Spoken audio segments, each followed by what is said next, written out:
This is Community Formation, a podcast made by and for the Twilight Imperium community. Okay, dude, we have to talk about Ghost Squad. Like, we really need again. to. What do you talk about it again? What do you mean again? I mean, like, I have Ghost Squad. I can't even go to the grocery store without hearing about the Ghost Squad from you. That's all I'm gonna fucking say. I've been complaining about the Ghost Squad for a while now, but it's still freaking me out. I mean, I get it. I do. But at the same time, man, like, you're just connecting dots. You know, you're not showing the whole picture. That's just my thing with it. I will tell the story to the folks at home, and they will see the whole picture. So just to be clear, this is not me complaining about like, oh, I lost a game. Well, it's me. This is me remarking on the supreme freakiness of a coincidence. That, you know, and I was thinking of like what's the term for it? I think it's like that the term is like ghost in the shell. You know, there's like this sneaky little presence of the seventh player, and they pop out of their creepy dark corner and they say, "Hello, here I am, here to ruin your day." You know, like, that's what's happening. So here's the context for all of y'all. All the way back, the very beginning of this year's tournament, the very beginning of the qualifiers, game 2, our homie Bam Bam ended up playing the Mahawked and played a hell of a game. And it was getting to the end of the game, and he is like literally in the act of securing his 10th point. I don't know if it was like a secret or whatever. Maybe it was like just some kind of control or whatever, but he's coming into this system that's a 2-planet system. All he needs to do is take one of the 2 planets in there, and the defender plays Ghost Squad, which is an action card that you would probably say is one of the worst. You'd probably place it like in the bottom 10 of all the action cards in the deck, right? Put it like 114th, I think, on the list I'm pulling up here that I listed. Yeah. Oh, okay, great. 114th. The list that you just created in your head just now? Okay, great. No, no, the list that I've had for years. Yeah. I keep good records. Yeah. Thanks for like making fun of me though. Like, it's fine. No, it's fine. It's fine. So Defender plays Ghost Squad, ruins Bam Bam's game. You know, he's not winning anymore. And then after that, I had made a channel that was specifically for the tournament losers. Like, it's like the tourney losers club. It's like a support group. It's a support group, exactly, because there ended up being like quite a few losers, as it turns out, that were just piling up on us. And we needed a place for everyone to bitch and vent. We don't like the term loser, actually. We like the term alternative winner. You know, that's just my thing. You know, we aren't losers here. We're alternative. We're winning alternatives. That's pretty funny. So I had made this channel, and I'm making all these jokes of like, I can't wait to join you guys in a few weeks or whatever. You know.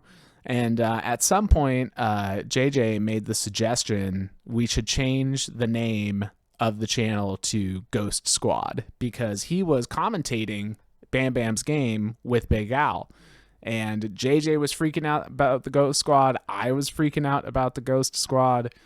So I was like, that's great. That's perfect. Like, that was a very wild moment and totally worth renaming this channel for it.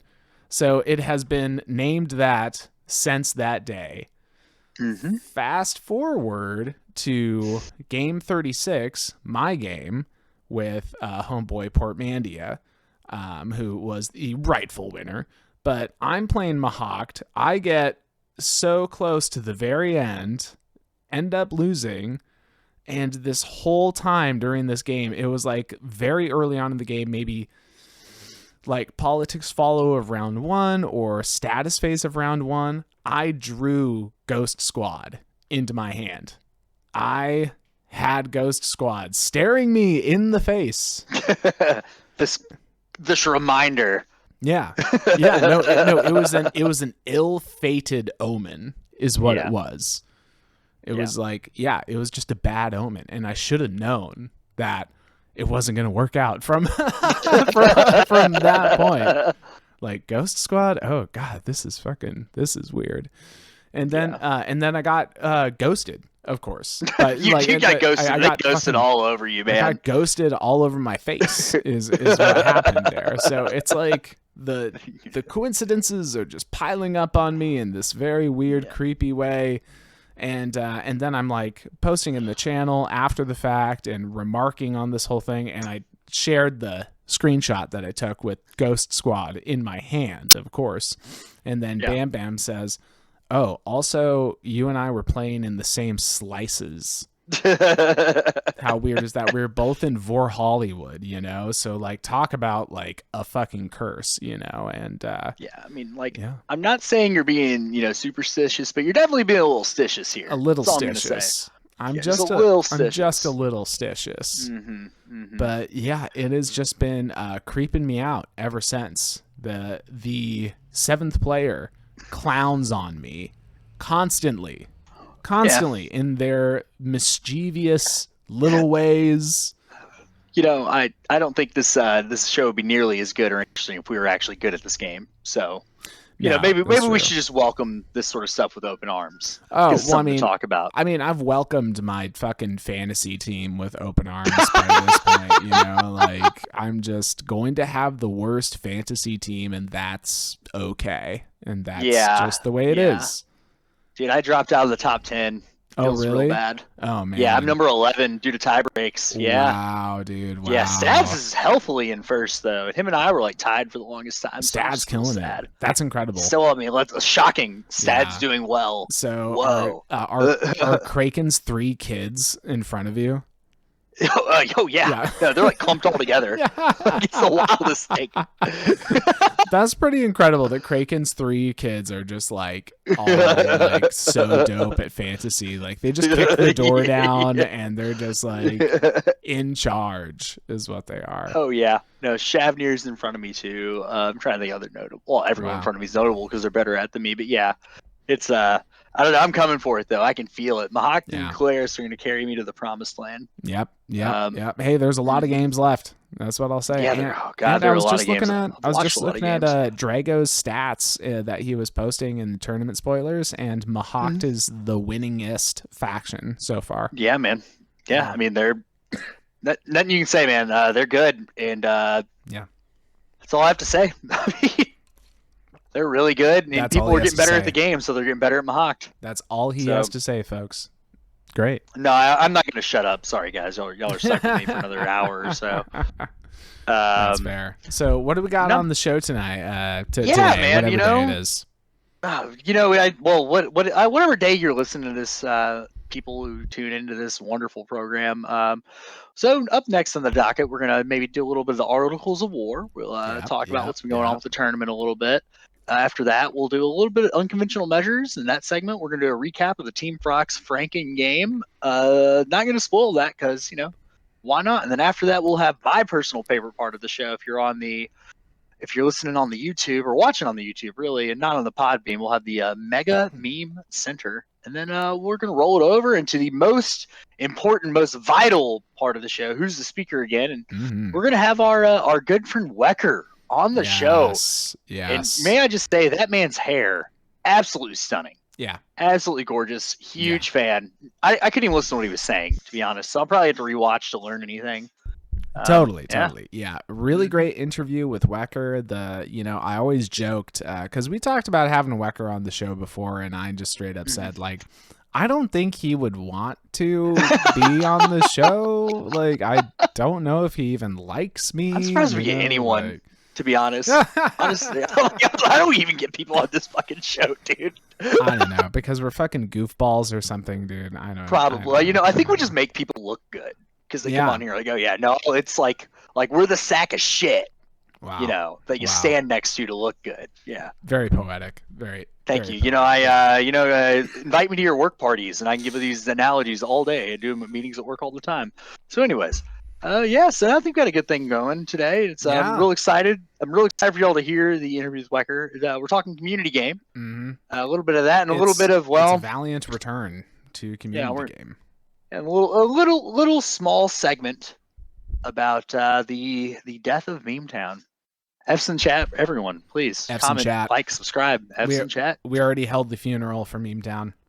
Already did.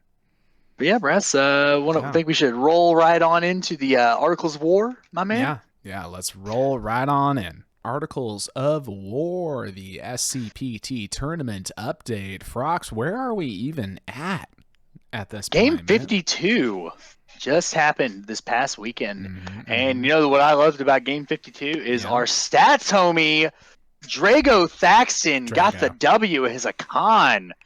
And man, what a treat. What an ending. You could hear his voice wavering and quaking on any action cards upon activation. Any action cards? I mean, I've been there. Oh, God, I still think about the shakes I had in my very first TI win. Drago's won before, of course, but Totally. Yeah. I mean, also big shout out to our boy Drago. And even larger shout out to our outro guy, Big Al Cappuccino, for his win. I think it was Qual 51. Right before that, maybe it was Qual 51. Yeah. No, pretty sure. I just had the list up over here. Yeah, totally. Incredible as the Necrovirus. Yeah, and he could have won it round 4, but ever the man of his word decided to push it off to first action round 5. But then all of his dastardly planning almost shot himself in the face. But Big Al Faction talked himself into being win made. Yes, so here we are. Totally. Here we are. Yeah. Yeah, and hell of a player, but God bless America. That man could sell paint to a paint salesman. That's all I have to say about that. I watched that game and I was like, man, I can't imagine Mantis being in a game with this man. I really can't. Or Brian, even. But like Mantis especially, because I feel like I hear him say like 6 words the entirety of a game. Oh, Mantis? Yeah, he could be like that for sure. Yeah, or Hunter, actually. Those are the 2 people I played with that were just like, oh yeah, we're in a game with that person, duh. But no, congratulations to both of them. Excellent, outstanding games. 7th player did not ghost squad you. You didn't ghosted. Real happy. And congratulations to all the other winners. Sorry we're not listing them off on here, but not our gig. You know, we're just excited about our homeboys. So yeah. Oh, well, speaking of homeboys, got to say that Flight of Fancy won his game as the Full Wraith Cabal, dude. A Cabal win, believe it or not. Yeah, no, for sure. I couldn't remember if that had happened to our last step, but God, yeah, Flight. Oh man, that guy's so good. He plays very similar to how I do, so I got a lot of respect for his game. Yeah, a whole lot of respect for his game. Yes. Yeah, and it's like it's very unassuming, and he's like this absolute TI genius, and you never pick up on it because he's got like those chill volleyball player surfer vibes going on if you ever play with him. So, I actually just want to play volleyball with him, you know? I don't, because my face won't be able to handle the fucking 6 smashes. Get wrecked. Yeah. I will. Yeah. No, but I think that about covers what I have to hype up about it. Just keep plugging away, keep watching the stream, support it, just watch it. I do want to say one thing. Sure. Big Al murdered Jazz Hands. That's right. He took down my arch nemesis. Yeah. And you know what? I'm real happy about it. I'm gonna be honest. Took out your arch nemesis so you don't have to. You know, I can't get the cuss words out. I can't. You know, the hate's been flowing, and you know what you did, Jazz, and you got what you deserved. Oh, man. Yeah, I didn't get to watch a whole lot of the game. I came in and did the copy pastas that we had been curating in the Jazz Hands Hate channel. I made sure to post as many of those as I could. And from what I heard, the real crucial part of the game for Jazz came down to him not using the Crown of Thalnos. Pretty much, yeah, and he got point block. Yeah, he got point blocked off 2 points at the end of round 3, and he could have very handily won round 4. But he didn't use. He forgot to use the Crown of Thalnos when he was knocked off one of the points, and then it just yeah. Well, we actually have a meme about that later, so stay tuned or switch over to the YouTube so you can see the delicious meme. Man. For real. I'm already, oh wow, we're not even 10 minutes in the episode. I'm already thirsty for it.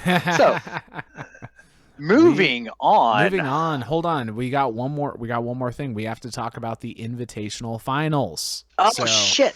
Duh. Yeah. So you know what? I can hear my voice. You're up, buddy.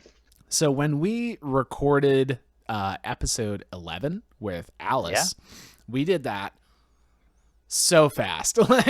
Yeah. We had the interview with Alice, but then it's like, okay, we got to record our bit, and then I got to throw it together, and then we got to throw it out there, blah blah blah. By the way, this is a very relaxed paced show. Normally, we're not crunching. Like we're usually usually not crunching, but we run into this situation where we talk about stuff when we're recording, and it's time sensitive. So it doesn't make any sense to have it like in the episode if like the episode actually comes out after the thing that we're talking about. We're a time capsule show. What are you talking about? Yeah, I guess you could say for that. Sure. I guess you could say for sure, dude. You're absolutely right. For sure. So we run into that every now and again, and we ran into that this time, and I was like, I'm gonna fucking crunch this out. We're gonna get this episode out, and then we did in a matter of like literally like the 11th hour. I was like, okay, thank God. Like, I don't know if anyone's even going to listen to the episode before the finals, but like, like at least we did it and got it out on time. And then the invitational final got postponed. So, which happens. Definitely happens. I mean, especially with people coming from all over the world in a board game. It's I do not that is so funny, I do not envy the logistics of trying to figure out when you're going to get like people from all over the world together. I mean, like it was a miracle that we did that for our old split games that we used to do, poor Biotic waking up at like 5 a.m. or something, like 4 a.m. No, he woke up at 4 a.m. 4 a.m. starting at 11 p.m. Yeah. Gnarly. Yeah, dude. I mean, I'm very happy that those days are behind me thanks to my blood pressure, but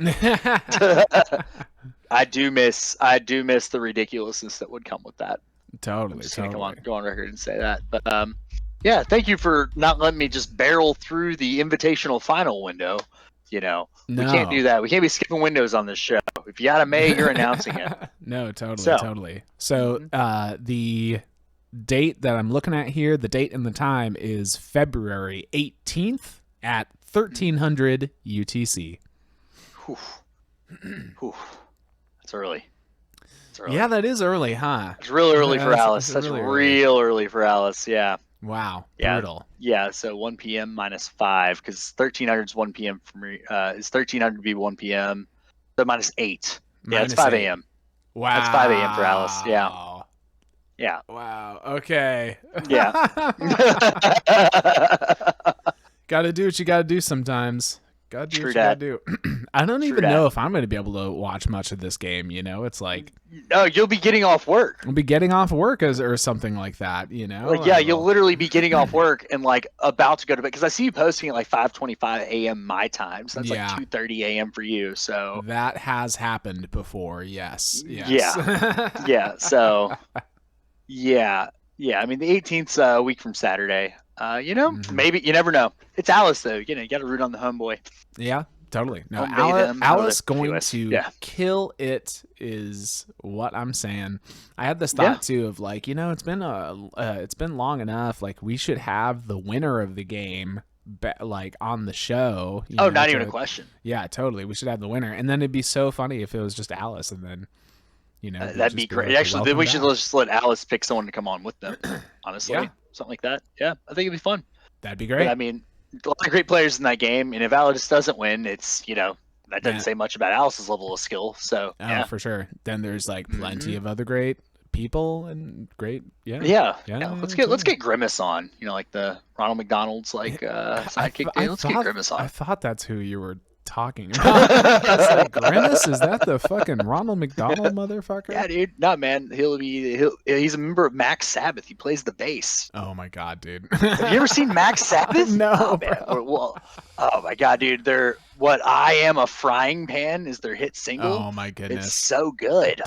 Don't even I'm not making this up. It's actually really good, man. You should actually check it out. It's so good. Unironically, it's so good. They shoot ketchup and mustard on the crowd. Right.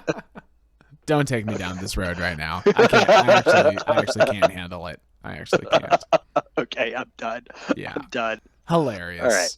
So we're going to move right along to our next segment. This one's called Unconventional Measures, where we talk about alternate game modes, different things that we like to do with this kooky game. And we've been talking about a lot of Franken Draft lately, and we had one of our Franken Draft games pop off recently. Tell me all about it, Frox.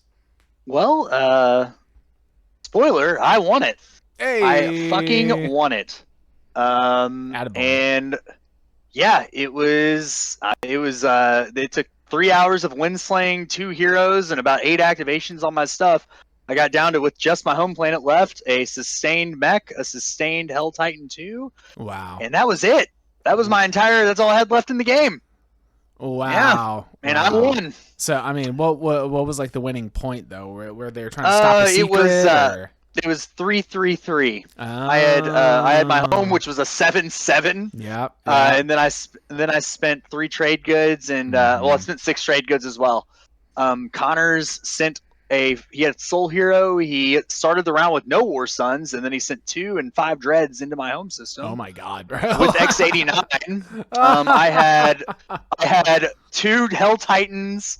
No, I had 3 Hell Titans. He had Solar Flare, so my PDS didn't work. Oh my gosh! Wow. Yeah, dude. No, I mean I had the Titans hero for my own. I was basically I built a PDS faction to keep Mantis from eating me. Yeah, is essentially what I did, because like my very first action of round 2 was to activate and build my flagship pointing at Mantis. I had the Arc Secundus, not the Arc Secundus, the Lankara Sadu, the extra flagship, pointing at Mantis, because Mantis, like, I built my faction to eat someone. Yeah. And I couldn't eat anyone because the guy on my left had triple Zayu and the guy on my right had PDS shooting at me. But yeah, I got like, yeah, it was ridiculous. Mantis did a build with mirror computing and Arborek Hero where he built 180 different units. What? Yeah, okay, he had that many trade goods stashed up over it. Yeah. JJ was not the first person to have 69 infantry on a planet because of, well, what Mantis did. Yeah. Brian had the second smallest tech board behind me, even though he built his whole faction around having his tech board covered. I had the least tech in the game by a pretty sizable margin, actually. Wow. Yeah, and I just I won, and I ended up, and it was a butthole tightener, and it was one of those games. It was kind of, I hate to put it this way, a very boring round 5 for me, because it was like, well, I just sit here while they talk about windslaying me, and I can't say anything because I have no argument for them to not windslay me. Yeah, no, totally. So, no, totally. Yeah, there was. And I mean, Brian and Mantis and Connors, they're all fucking giga brained. So yeah, totally. So they're like, every possible way. How do we do this in every possible way, for sure? But yeah, although in a really funny change. Yeah. Sorry, after the game's up, Mantis was kind of my ride or die when it came down to it. Sure. But then he's like, "Oh, guys, I had Counterstroke. Would that have helped?" Because like they're handing, like after the end. Yeah. So at the end, after I won, they kind of voted on who they'd like. The losers elected one of them to send on to the finals, and I got to be the tiebreaker, and I ended up bringing Mantis along because of that. Yeah, of course. So yeah. Wow. Yeah, what a crazy game. I mean, I was only able to tune in for little bits and parts, but it's Franken's just like an entirely different beast, It really is. Yeah. And what I've realized too is that first of all, it's like, Elspeth said essentially like everyone just does powered Franken. Now that's like more or less the default. So you've got this extra faction tech and this extra faction ability that are really increasing your overall power level quite a bit. And then we decided to make them a roto draft, meaning every single component is on the table to be drafted. Yeah. So this combo... Yeah. Oh, no, you go. My ADD was kicking in. Oh, no, you're good. Yeah, so this combo just makes it so that every single faction is super powered, and that makes the games, like, so rich, so fast. Like by round 2, everyone's just like zooming around the board, has $1 million. Like it's just an entirely different game. And JJ put it really well at the end of our game. He was like, your faction and my faction were the only fair ones at this table. Like the other Giga Brain people just like had these ridiculous combos and ridiculous stuff, but I had the 0 token and scored on Imperial. Basically the control, there were 8 empties on the entire board, and like I began the round in 3 of them, and I was on the 0 and had Imperial, so I just like knocked out 2 really hard ones like real easily. Word. Basically, that's why I won. Yeah. Like essentially. So even with all like mine was fair because compared to the other people, like we're dirtle PDS good, you know. So yeah. Wow. Absolutely wild game. I'm glad to hear that it went well. I feel... it was a lot of fun. It was a 9-hour 4-round game though. Oh wow. Kind of longer than I would be expecting. Well, when you have triple Zayu, like one person's like not even laying a token for 3 actions, you know. So and then stall tactics and everything. Like I just think too many, that many abilities is just going to take a lot longer. Totally, I will say that. Totally. So I would like to, I guess, tentatively state that we have a time for the Team Brass Franken game. And kind of looking at Saturday, March 11th at 3 p.m. my time. Ooh. Okay. Yes. So I'll have to get my work schedule changed around, but I don't think that'll be too difficult for that one.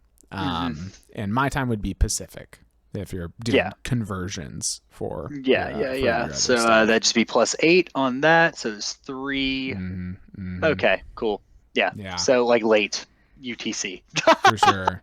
Yeah. So that'd be 15 +8, 23 UTC. There you go. So that would be UTC? Me, Old Wolf, Phil Sage, Kaluan, Prepara Player, and Elspeth.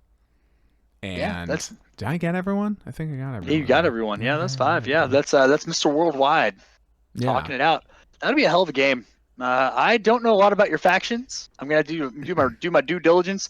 I don't know if I'll be able to cast that whole thing if it's starting at 6 p.m. Well, I mean, you streamed your own game. I'll probably stream my own game. It's like for probably sure. How that's gonna work. Yeah. Yeah, man's got to have a life over here. Yeah. Okay? Actually, no, that's that Dropkick Murphys concerts that night. I'll be honest here. Tight. He's got to go. He went to Flogging. He's going to Flogging Molly this weekend, and he's going to go see Dropkick Murphys. Yeah, man. I'm 21 again. Totally, I can totally take this. It's gonna be fine. It's gonna be great.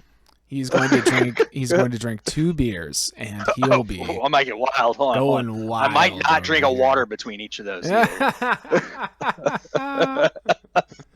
Cracking me up. Wow. Oh man. Yeah. Yeah. No, man. That's great. Guys, check out Franken. Have fun. Got questions? Ask us. We're getting kind of good at this. I'm not to brag, but I'm won my last 2 Franken games. Hilarious. Okay. Well, I am funny. Thank you. I think it is time for your favorite part of the show. Oh my God, yes. Thank you. It's about I don't have to talk. Time. Yeah. That's right, everyone. It's Brassbird's Megameme Center coming at you once again. It is a top 5 in no particular order of the memes that I've been seeing, that I've been enjoying. We got a nice little selection for you here. Yeah, don't want to spoil too much. We'll just get right into it. We're going over to meme number 1 right now.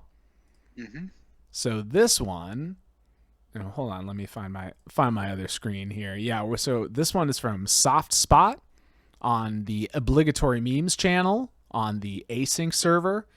I just want to say, by the way, Soft Spot, one of the sweetest, nicest players I've ever seen in action. Wow. In one of the games I casted, they just got absolutely obliterated. 2 different players took their home system, and they were in good spirits the whole time. Oh my goodness. I just want to take a moment to say that. Sorry to interrupt. No, that's fine. Soft Spot, you are a softy sweetie, and we like you very much, is what I'll say. Yeah. And I like this meme, even though I like to talk shit about the Muat, I really do like to talk shit. This one is Soft Spot as the Muat, just being very cheeky and very, very real about the situation. It's yeah. I think it's so funny that it's the Empyrean on the other end too. You know, yeah, yeah.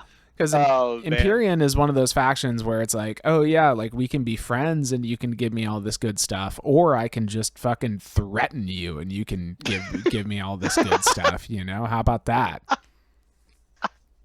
Yeah. Oh, wow. That's so good. I like that. Yeah, it's a classic template. I love this trade offer one very much, and I just think it's simply well done to Soft Spot for this one. Awesome.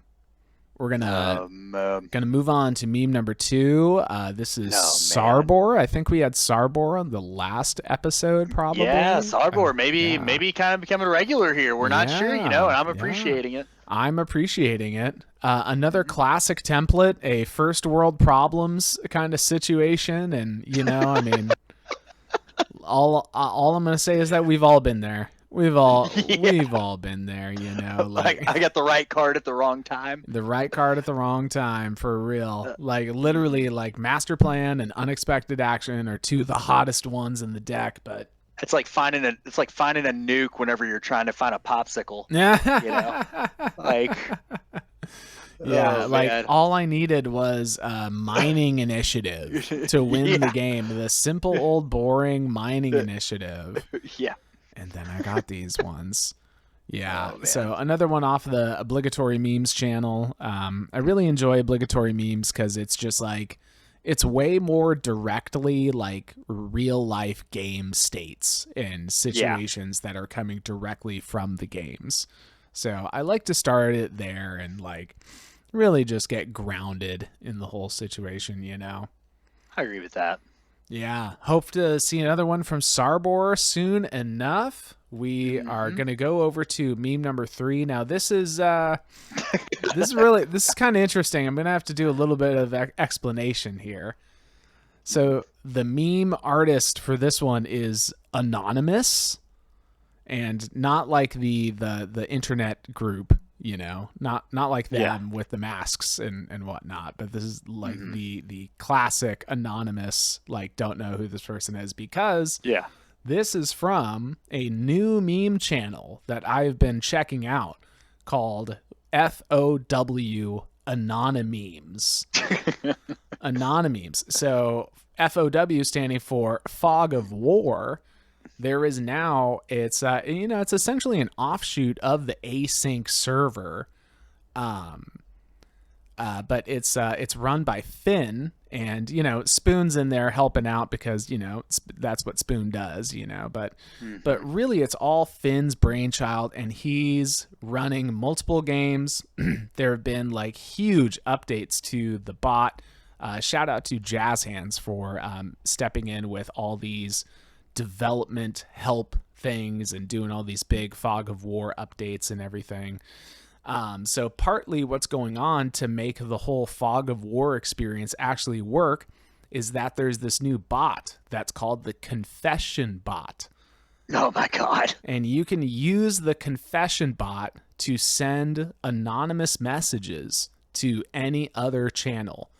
And the bot will just pop up with a box with like text in it or even an image in it. And the message will just be from the bot. So it removes that, you know, it makes you anonymous essentially. So people send memes through the Confession Bot to the meme channel. It's a brand new development in memery. And it's just absolutely hilarious. So we're getting one step closer to deep fried and surreal TI memes, and I'm fucking here for it. Fucking here for it. It's been enough time. You know, the memes need to evolve. They need to develop, and there's only a natural progression. What's like the progression of man, where it's like fish into monkey into human or whatever. Like I need like the meme development, like that version, like the stages of Barbarek. Yes. To go through that. Anyways, yes. I love it. I love it. So, like I said, they are anonymous, the author here, but I think it's a really well done meme. And the more specific context is this. So this meme is like your sixths in speaker order for the strategy phase. And in Fog of War, you're not allowed to know right off the bat what strategy cards other people took. Unless you like have a whole like alliance swap or support swap thing kind of going on, then you get more information about the other player or whatever. But otherwise, you're not allowed to know what other people picked. So if you're late in the order, you're just trying to pick something, and then you'll get SC is already picked. No SC picked. Yeah. Okay, I'll try and take. Who made this meme, man? Oh, really? It had to be Ged's Dead. It's so high quality. Oh, I mean, like quite possibly, yes. Like, he's just the high quality Photoshop I've seen. Yeah. You know. No, totally. Mm-hmm. Yeah. Oh, maybe I'll try and take trade. SC is already picked. No SC picked. Okay, then maybe I'll take diplomacy. SC is already picked. No SC picked. What the fuck? It's a hilarious situation. No, that's awesome. It's taken me a lot to like get acclimated into that server just because everything is so different, but I'm feeling a lot better about it now. For sure. Oh, absolutely, buddy. Yeah. So very exciting. A lot to say about that one. We're going to move along to meme number 4. We were just talking about him earlier. This one is from Bam Bam. Of course. Oh my god. on the brand new Meme City, the new channel that you have probably seen on the Space Cats Peace Turtles. We'll talk about it in just a little bit more later on. But we were talking about the Crown of Thalnos with Jazz. I think that was probably the inspiration for this one, honestly. Probably. Probably was. But yeah, the acceptance panel on this one, I'll just build some more suns and fight everyone. We've all been there. We have. I love it, dude. We have. Yeah. Oh, man. Crown of Thalnos is one of those that I just draw and then I just like intentionally forget about it, like even though that could probably make you lose a game, because there is that situation like we've seen where it could actually win you the game or whatever. I have it as an RA right now in a game, and it's really good with them. Oh, totally.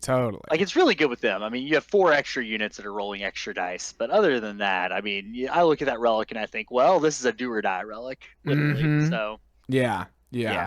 It just feels bad to be like, okay, if I'm in a completely desperate situation, then I will be able to use this. But then you're like having to be in this desperate situation. Well, and the other thing is, like let's just pick the best relic, Obsidian. Like you look at what that does, and then you look at, Crown of Thalnos. Like, how do I can I? This relic deck was not created equal, is which is fine. Realize it's fine. I just like I think they call it Bad Crown for a reason. That's all I'm gonna say. The Bad Crown. Yeah, it's Bad Crown. I'd rather take Infidia for sure. Infidia can be. It could be anything. It could even be a point. It could even be a point. Wow. So good one on Bam Bam. Always love a 5 stages of grief meme. Like, always love that, especially with these funny faces and everything. Cracking me up. Okay, moving on to meme number 5. So this is a masterpiece. This one is so good. From Ged's Dead, for sure. And I have to say that I changed the formatting and the presentation on this one for the show specifically, because the way that he made it was a really long, tall, like vertical meme. Yeah. So all these semlors are stacked on each other. And in order to make it legible for the show, I had to splice it. I had to splice it, had to get them like next to each other in a bit. But I mean, you get the idea. You can go down, and it's just variations on Semlore, which has turned into the memeiest planet because it stole the title. Yeah, because of Community Game, actually. And there was Semlor, my beloved. Semlor, my beloved, for real. And it was funny because Geds didn't even realize that there was already an emoji for the Sem Lord. He thought he was being all clever, like, oh, Sem Lord with a crown on it. How funny. And then it already was the emoji from the server. Yeah. I got to ask, Frox, which is your favorite Semlor? Oh, Judge Dredd. Absolutely. 1000%. Are you fucking kidding me? I am the Semlaw. I am the Semlaw. I love that so much. Wow. Not even a question for me, buddy. I'll tell you the truth. I think it's really charming, the semaphore, yes. Where did that one even come from? Oh man, the semicolon. I mean, they're all great. They're all great. Yeah. But just that one's way out of the realm of the other ones. I am the Semlaw. I am the Semlaw. So absurd. That's so good. That's so good. Yeah, truly another masterpiece from our boy, and keep them coming is what I'll say. Yes. I am fully entertained. Keep them coming. But man, I'm really hungry looking at the s'mores, though.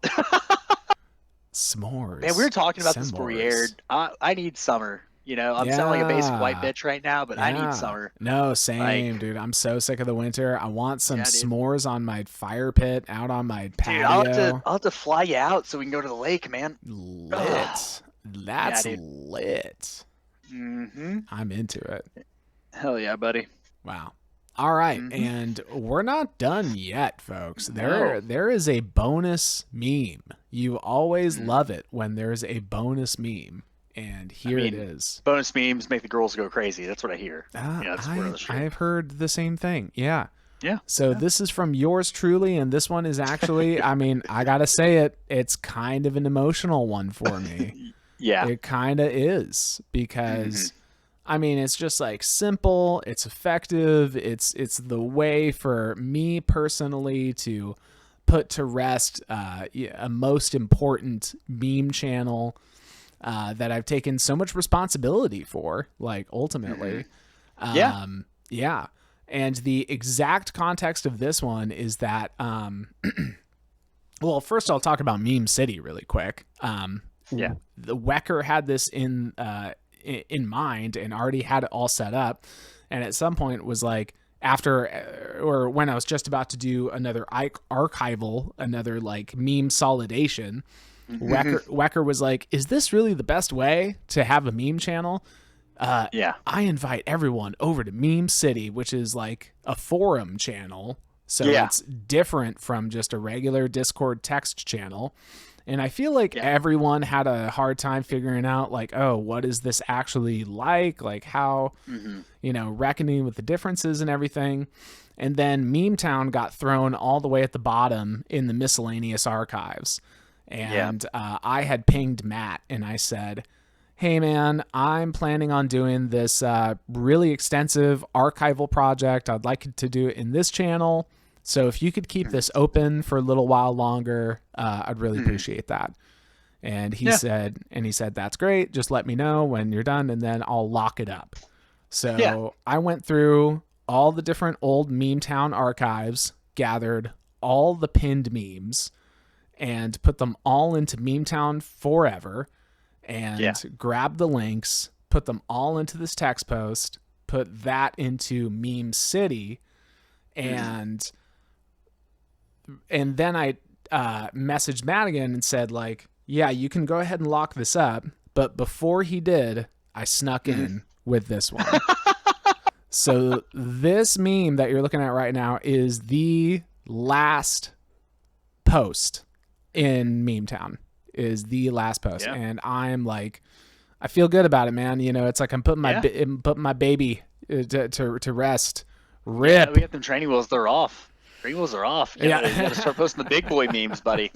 Big boy memes in the big city. In the big city. Work some hot stuff. Yeah. But Get no. burnt, maybe. Yeah, but no, Memetown has meant a lot to me, all of the contributions, all the activity, honestly has got me through some really rough times, cuz when you're down and out, all you want is just to laugh, you know? Yeah. And that really counts for a lot. And I really got a lot of that out of it, you know? So I just wanted to do something to show my appreciation. And I don't know. It's like the archival project was one, and then this meme was the other, you know? Well, you know, the great thing about all your appreciation towards that is I think a lot of people appreciate your contributions, man. So, keep it up. Keep it on up. Yeah. And that has been a most emotional and lovely and wonderful Brassbird's Megameme Center. Hope you have enjoyed it very much. I guess we should kick it on over to the whole purpose of this show next time. Yeah, I mean, we got the most important interview of the decade. We're talking to Wekker, and we're talking about community game, and I don't know, it's like it really is an important one just in terms of like we, like you and I, have stepped away from community game, which, by the way, it's okay to do, you know? Like believe me, take some recharging. Yeah, it can be a really overwhelming experience, you know. It's like it's really easy to get so invested in the game, you know, like. Well, and like running a team on community game, it's literally like I'm doing my in real life job there because like I'm a manager. Word. So it's word. Yeah. No, totally. But I want to do it again. I just need to, I don't know. Yeah. Have less podcast time, I guess. All right, so something like that. So that ain't happening though, homies. We're here for you. We're here to stay. Yeah. So we have stepped away from community game, and we felt like it was time to step back in. And the idea here is that both Frox and I are too dumb to understand what Wekker is doing. Not much right now. Of a bit, by the way. Not much of a bit. It's like kind of actually the truth. Yeah. And we're just figuring it out. And Wekker is teaching us what's going on. Yeah. Yeah. So hope you guys enjoy. Yeah. Thanks for hanging. So who's the speaker again? It's Wekker. Hope you enjoy our time with them. All right, everyone. We are here. Thanks for joining us. We are hanging out with Wekker. Oh, me? Yeah, me? Wekker. I'm talking about you. Such a fan. The Wekker. Yes. You know, Kermit the Frog looks a lot different than I thought he would in real life, to be honest with you, buddy. But I like the for it. Yeah. Where did the Kermit thing come from originally? Like, there's an artist on Twitter who has a whole gambit of Kermit pics I just love, and I use them.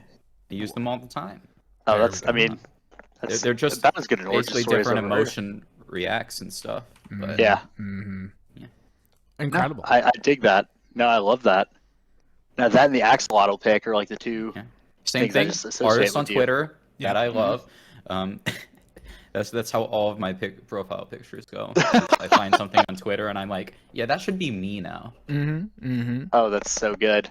Incredible. That's so good, man. Yes. Well, we have Wekker here today to talk about, you know, just anything that we want to, but mostly going to be talking about community game. It has been a little while for Frox and myself. We haven't been tuning in, and you want to know why is because Frox and I are just too dumb for that's probably an understatement, to be honest. Yeah, we are literally too dumb to understand the what's going on with the game at this point, and we need. You have to have a high IQ to understand the intricacies of the humor and the mechanics of a community plays. Yes. Game. Yes. Oh, yeah. Wekker has gotten in his rocket ship and he has left us in the dust, bro. Is what has happened. And now we need to call him on the telephone and be like, "Hey, can you explain it to us like we're 5 years old, please?" Yeah. Okay. Yeah, and before you get too deep into it, I want to say I like the throwback to where you're on TTS now too. Back to the community game 2 vibes in 1. So maybe I never understood how the async bot works, and I refuse to learn. And so if I'm gonna host things, it's got to be on Tabletop Simulator or Tabletop Playground.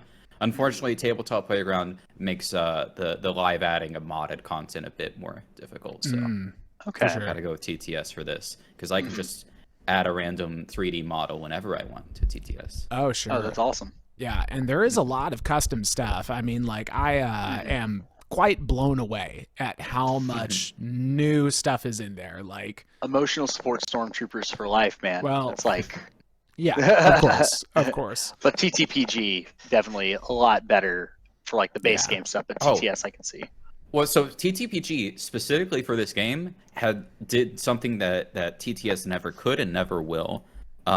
If you find your way all the way back on one of the first posts in the new gameplay channel, you got that image of the map in its real, true, primal form. The sphere. As a sphere. The sphere, yeah. TTS could never. Wow.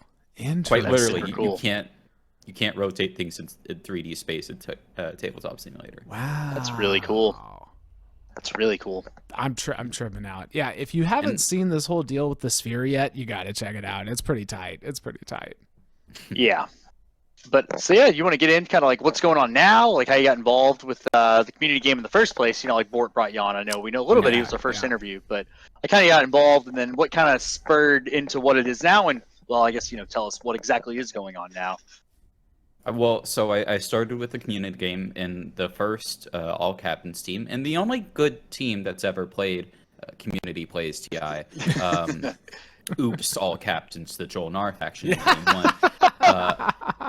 And it was miserable. Hated it.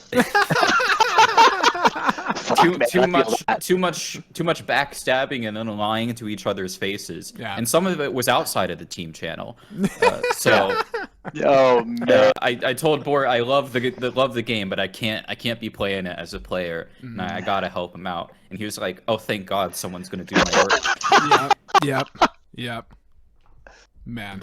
No, even with the current game, Bort didn't know it was happening until like 2 weeks in. I was like, "Hey, have you seen it?" No, Bort. Like, this isn't Twilight Imperium. Yeah. Why are you playing this game? Oh my God, he's like lost control of his own creation. He's created Frankenstein's monster. No, I mean honestly, that happened way early on. Like Bort, Bort. That happened game 2. Yeah, game 2 for real. Middle of game 2, he gave up on hosting the game and just let me and Quantum do it. For sure. But I mean, it's a beautiful thing for him to witness, I'm sure, where it's like, because it all just started off as a joke in TI general or something, right? Like he was just like, this would be funny. Chat plays TI. Yeah. It was a Twitch stream idea. Yeah. And then they're like, we don't need to do a 100-hour Twitch stream. Well, not even like a 600-hour Twitch stream. Yeah. So. Yeah.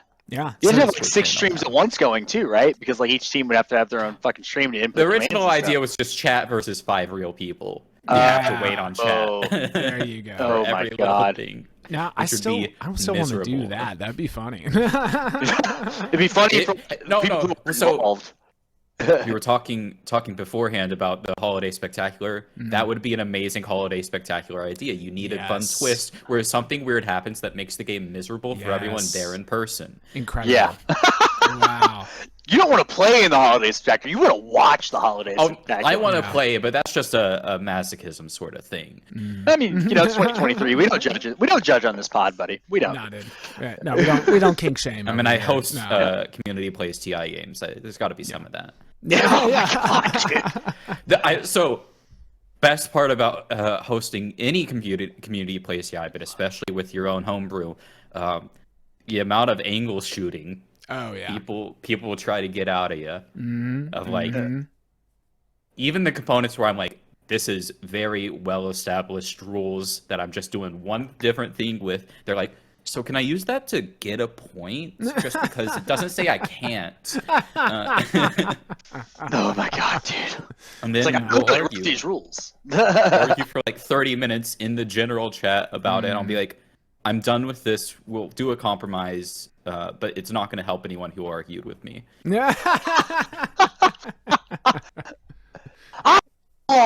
Incredible. Oh, there's plenty of times where people have complained about other people's components, so that component got a buff to the person who's complaining detriment. Yes. Yeah. They'll be like, that relic's really weak. Wow. And I'll be like, do you want that team to be better than you? Yeah. Because I will buff their relic right now. Listen, I'm not, and I do. I have multiple times. Oh, that's so good.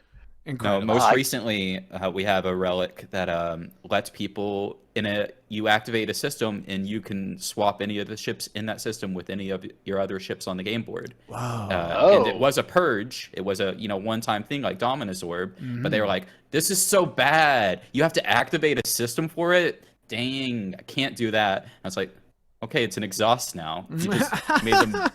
They get to do a Dominus Orb level effect once per round for the rest of the game. Wow, that's really cool though. So it's like kind of like the Jolnar Blue Tech. What's it called? Anyways, spatial conduit, the not ERES one. Spatial conduit cylinder. No, yeah, it's like similar, obviously different, but I like that a lot. Yeah, I thought it was a really fun idea. For sure. Yeah, I don't think it's by any that means. was one of the few components that I made right at the beginning, and I was like, I really like this one. I'm gonna save it till a good moment. And I'm like, well, with the relic specifically, I made like 3, and then every time someone drew a relic, I also made a few more, and then would randomly choose among those. But that one was one I was like, I hope I see it come out. And then the moment I posted it, people were complaining about it. Oh my god, dude! Hilarious. People just can't enjoy. Yeah, you can't enjoy it.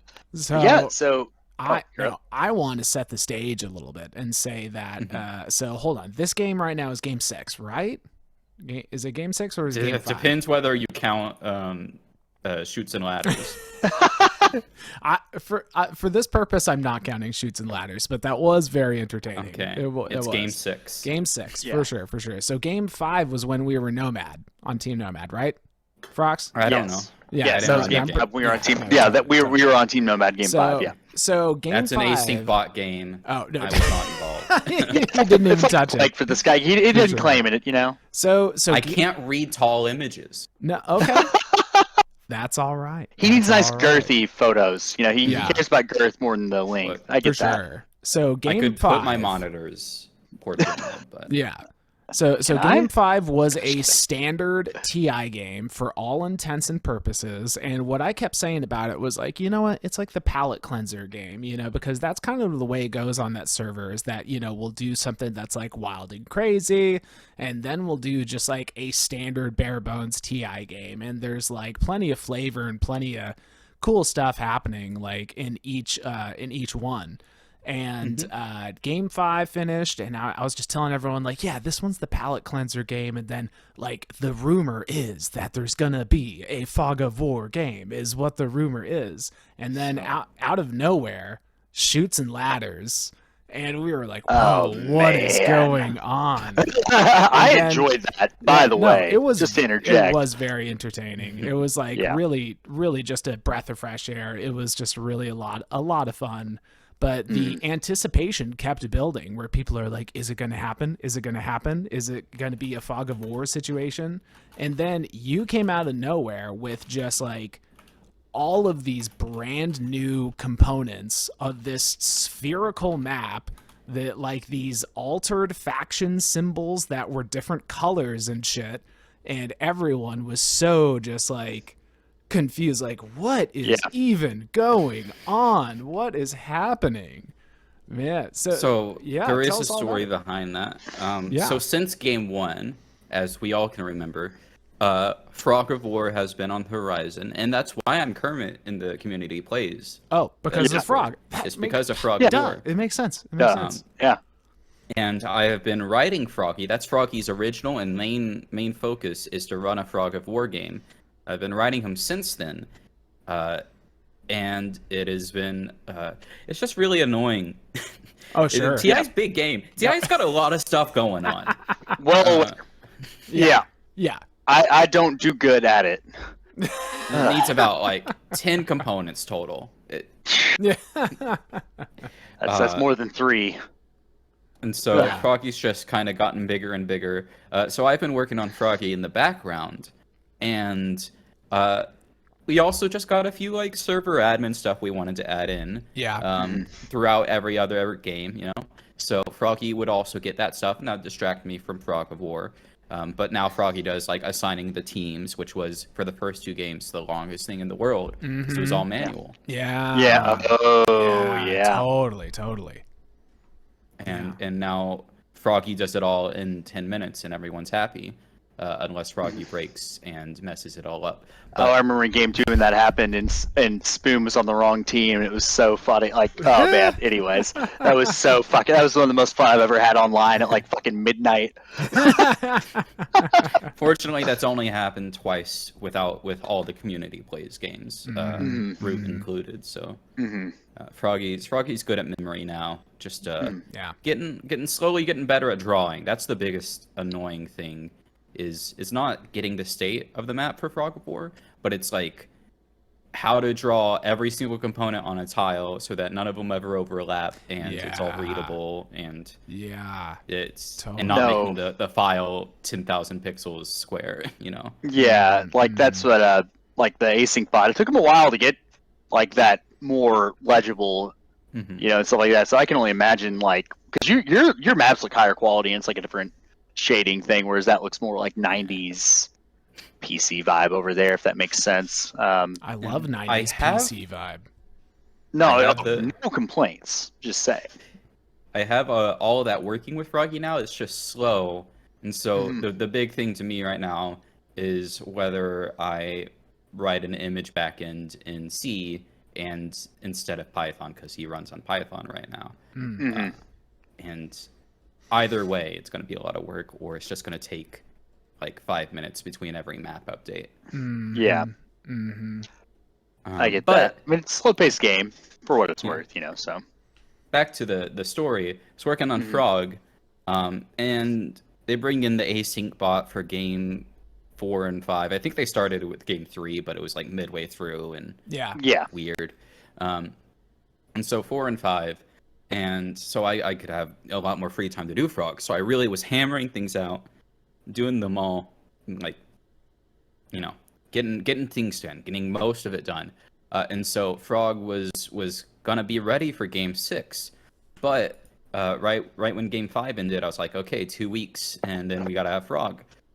And like 3 days before I was planning to start Frog, I was doing some more testing. Got to test every day, and just an innate part of the map rendering completely broke. Adjacent syndrome. So Frog of War Frog has to know which systems are adjacent to other systems, which is the other annoying thing, because wormholes and stuff exist. Totally. And something to do with that and the image rendering really messed everything up. Fuck. I was like, okay, improv. Let's play Shoots and Ladders. Yeah. Drew up quick rules for Shoots and Ladders in the game board in like 2 days. In those 2 days, and that was sick. All posted, ready to go. And that was great. But you know, you can only do Shoots and Ladders for so long before the Twilight Imperium fans start nipping for some more space combat. Yeah, they get antsy. They sure do. By the way, you coming up with the prompts for everything, I just really want to commend you. That was a lot of fun. Like, that was a lot of fun. Yeah. Like, I mean, I know it's a give and take, but yeah, I just wanted to let you know, like, your world building was incredible.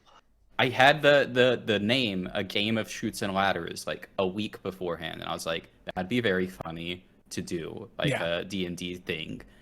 And when I ran into that problem, I was like, what if I made the D&D thing a community game? Yeah. Instead of like the D&D campaign of Shoots and Ladders. And so that's what it evolved from, was being like a D&D campaign style thing to being teams role-playing against each other. Wow. And then, so once that slowed down and people were nipping to get back at Twilight Imperium, I had gotten really busy with my real work, you know, actual job. So Frog was still broke because it's not a hard error, this thing that's messed up with Frog. And so now I was like, well, we could do a normal, plain, boring game, but then we didn't actually have an interest, because we try to have the structure of having an interesting game and a base game and an interesting game and a base game, you know, palette cleansers between each. We didn't have a real interesting Twilight Imperium game. We did Shoots and Ladders, but that's intermission. Totally. That's not a real Twilight Imperium game. Yeah. So I was like, what's an interesting Twilight Imperium thing we can do? And so I just started with the idea, okay, we're going to do a multi-draft, but before we do the multi-draft, we're going to do a franken faction build, but instead of franken components, they're weird things. So it was specifically, we did a weird multi-draft of, what was it? Well, 4 times 24. Well, didn't it start with like it's almost like the box draft where you're putting the factions in the boxes? Yeah. Well, so that was right around the time. Little letting a secret slip. I'm part of Matt's strategy draft creation group. Tight. When we were first testing that out, I really enjoyed the 4-box system, and it was a little bit different than the final one ended up. And I liked the original one a bit more, so I was like, let's do it more like that original one here. But I want this to last more than 2 rounds. And I had already made recolored faction icons a while ago for just some other homebrew projects I've been working on. So it's like let's use these. Let's get real weird with this. And so we did basically a ban, or not a ban, just like a box pick draft with basically 4 copies of each faction, one of which would be base, and then the other copies would have, as I'd said, something weird about them. Yes. Yeah. Yes. Very interesting. And then some of the concern with that 4-box draft was that the first and last players technically have one choice that doesn't matter. So they were given an extra choice, which initially started out as shifting a faction. So you could either choose that a faction got weirder or was returned to its base mostly. Yes. Okay. And then, but the first and last teams also got to choose the 7th faction, which was always going to be the winning, got to choose their extra special blessing. They got an extra special blessing better than everyone else because they're the winning. It's in the name. The name is that they win. Oh my god, that's so good. So the options for that, which I'll go and say because they're not going to pop up again, they were actual massive fleets where they would gain 1 more fleet token and a bunch of dreads. There was starting with a full hand of action cards. Oh my god! Wow. Which is the one that was chosen that they got to do. Okay. Which, poor luck on them. They only started with 1 good action card. That's very Winu. That's very on brand, actually. Very on brand, actually. And then I think the other one was start with a point. Oh. Oh. Just outright. Oh dear. Wow. Yeah, that's terrifying, actually. Totally. Wow. For them, I mean, not for the rest of the table. And I did know early on that a large part of this this draft would be not knowing what's actually weird about the factions until you draft them. Yeah. All you get to know is a hint by the name. Yeah. Okay. Totally. So the winning are better than everyone's because they're called the winning, so they have a little bit extra. The Mex Bros, mechs are ultra powered and weird. That sort of thing. Yeah. Totally. I think you did a great job of keeping it, very mysterious for everyone. And there was an excitement that was building, and there was a confusion at first. Like there was a whole moment because what I like some of us never left that first area. To be honest. What I like to do on that server is when a new game starts, I like to adopt a new persona by changing my profile pic and my name. Oh, that was funny watching there. people change their names to the factions I gave them to choose from. Yeah, no, rather exactly. Than what would actually be their faction in the game. Yeah, so there are people who be like, I'm Muwat guy now. It's just like you get to choose which box Muwat goes into. They may not end up in the actual draft. Oh my god. That's literally what happened to me. I'm like, oh, cool, we're playing Jolnar. I'm gonna do like a whole Jolnar thing. I'm a big nerd now, and then I was like, what the fuck is going on with this game? I'm not Jolnar. Like all these faction symbols are different colors. What's going on? Yeah.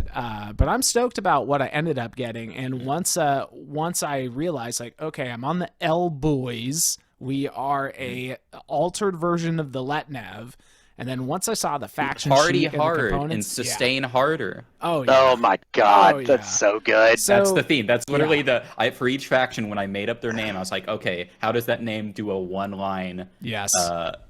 like Oh my joke God. about what their theme will be? Yeah. And so they're Jesus party hard, Christ. sustain harder. Exactly. That's so good. And Exactly. their That's so good. faction, Holy their main shit. faction ability is that many of their units that have sustain can sustain a second time, but then become way too hungover to ever feel good again. Yeah. And become unrepairable is the term. So, and Oh, man. I'm a big fan. That is Yeah. actually the wildest deviation I had at the beginning. Yeah. I was like, I'm not sure if this is going to go over well because this is just outright a new mechanic. Yeah. Where the other factions had at least Yeah. fit within the mechanics that already existed, Yeah. even if they were weird. Totally.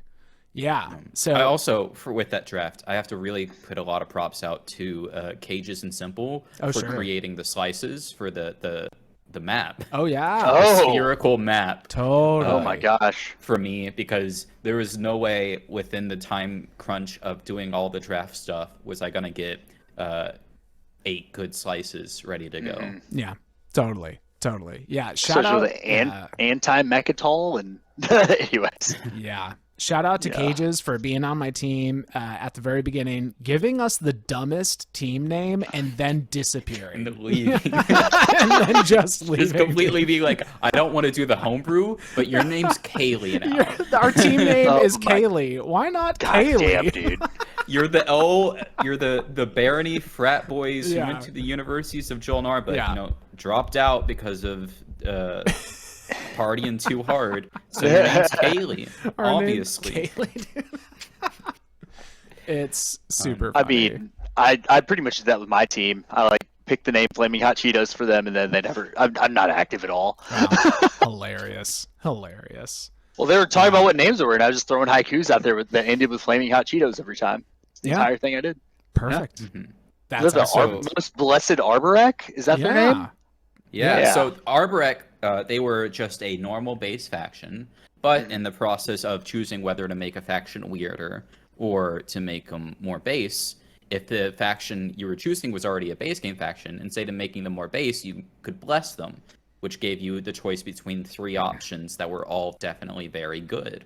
So they had the choice, whoever had blessed Arborek had the choice to either make their home planet legendary and slightly better stats-wise, to give them a second unique flagship, whoa. or to, I can't remember the third one exactly. Oh. Something to do with commodities, probably. Commodity value by 2, I think.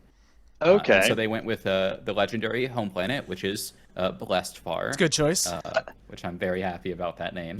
That's really good. Which is a 5/3. Yeah. So that it's actually a good home system. Yeah. And now has the legendary ability at the end of your turn, you made remove a unit, a ground force from a planet to refresh a planet that is that planet or adjacent to it. Wow.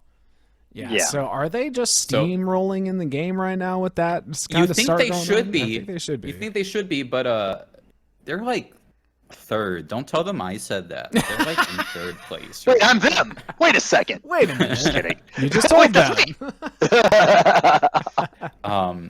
This game is full of strong factions. And that was the base idea from the beginning, is that all of these factions are going to be better than base game. So even the base game factions are going to have some improvements one way or another. And there's just a base change to Magen, which I added that applies to everyone who gets it. Which is, same thing as normal Magen, or normal Magen Omega, I should say. For sure. And then, plus, if it destroys a unit during the producing and assigning the hit, you capture that unit instead of it going back to its owner. And separate ability, when you produce, you may return any captured units you have to produce 1 additional of that unit above production. Yeah. Okay. Yeah. That's So tight. a little bit of Cabal in there. Yeah, a Yeah. little bit of Cabal flavor. Yeah. But for sure. no one has used it, even Arbrick. Arbrick's been avoiding fights mostly. They've been very peaceful. Yeah. Wow. And then I also fixed their commander, so it's good. There was a lot of talk about eating Necro when I was in there. Speaking of avoiding fights, so I guess that faction did not win out. No. Well, so there was a lot of talk early about eating Necro or being worried that Necro was going to eat Arbrick. And so it was just cleanly resolved by marrying each other. You have an arch nemesis. You see them across the way. You say, "If I don't kill you, you're going to kill me. Want to get married?" Yeah. Yeah. I just did the brass in a game this week, actually. Yeah, no, I was gonna say that's what happened in my qualifier with Brian and Mentak. Yeah, Brian and Jim. Brian was just like, "We're gonna get married, right?" I will say something. This game has proven to me that community plays TI, even above the SCPT TI meta, which is already very peaceful and boat floaty. Community plays TI has gotten way too boat floaty because I've given all of these abilities that encourage people to kill each other, and they're refusing to fight. They're refusing to do it. To do it. Well, the problem with fighting when no one else is like you're just weaker than everyone else if you're continually fighting. They specifically gave abilities to make them better. To make fighting less costly. Fair enough, man. Honestly, I'm gonna have a hot take right here about it, and maybe I'm off base, maybe I'm not. I'm gonna say that the reason that people don't like to fight is they're fucking lazy and they don't want to roll the dice on the fucking. They don't rolling want the dice is the most fun part of the community game. I know. You don't have to wait on anyone. Who rolled 17 cruiser twos? Yes. Yeah. Oh my God. People yes. just don't want to do the commands. The game.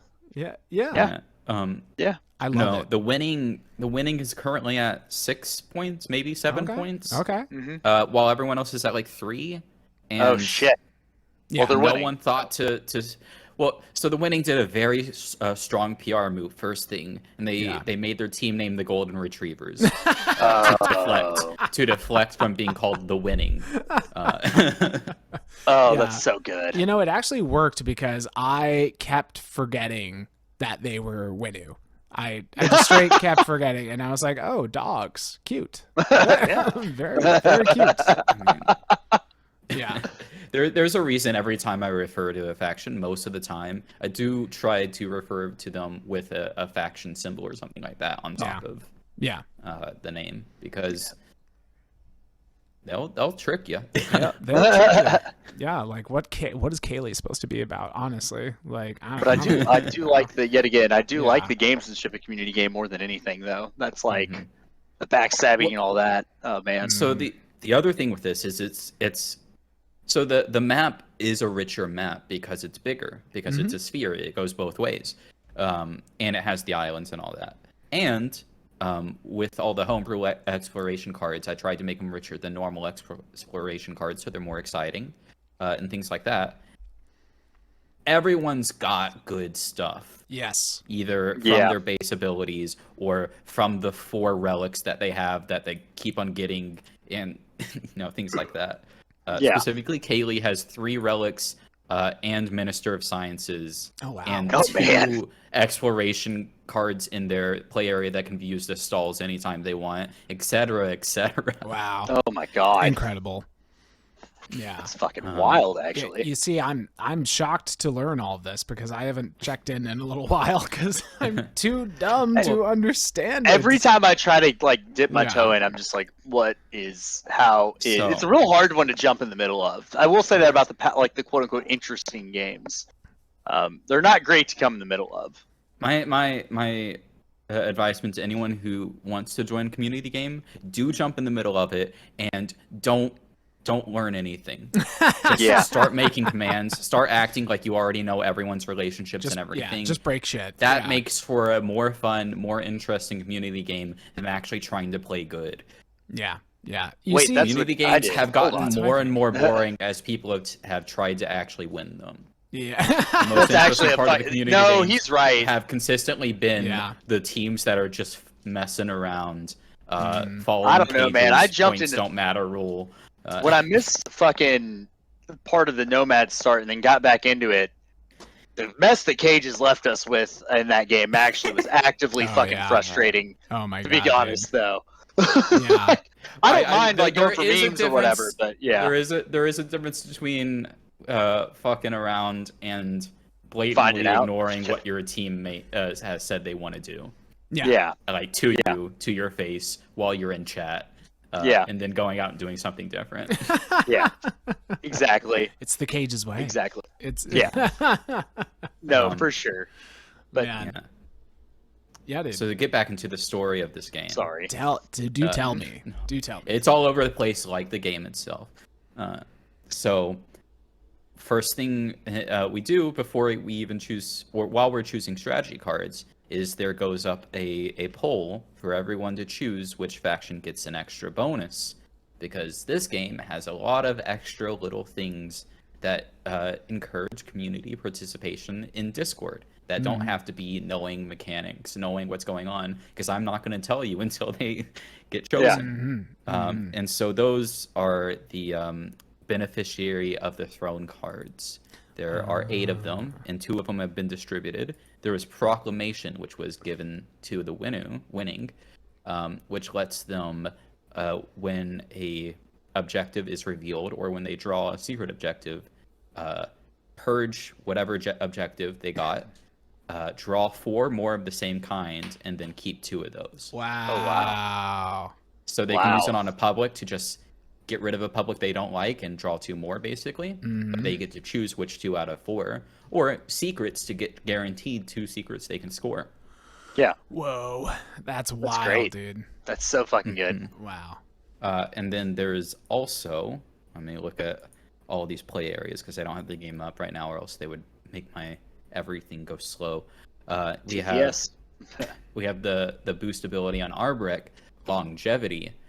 Whenever one of your non-token units is destroyed, you may place an infantry or fighter token on that card, and then during your turn outside of combat, you may place up to 6 of those same tokens in any system with your units. Oh wow. Wow. Yeah. That's tight. Yeah. So that's just spawning 6 HP right before combat starts. Is what they explained to me about a day ago, and I was like, oh, I did not think of it that way at all. I was thinking of it as a better transit diode.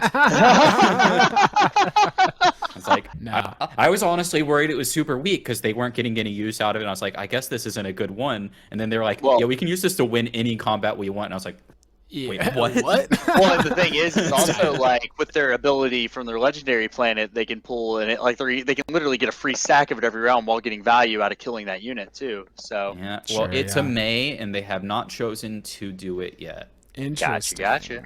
Well, They have consistently so they have to destroy non-token units. Yeah. Token Yeah. infantry rather than plastic.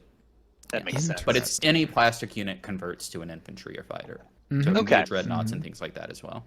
Yeah. That's tight. That's tight. Yeah.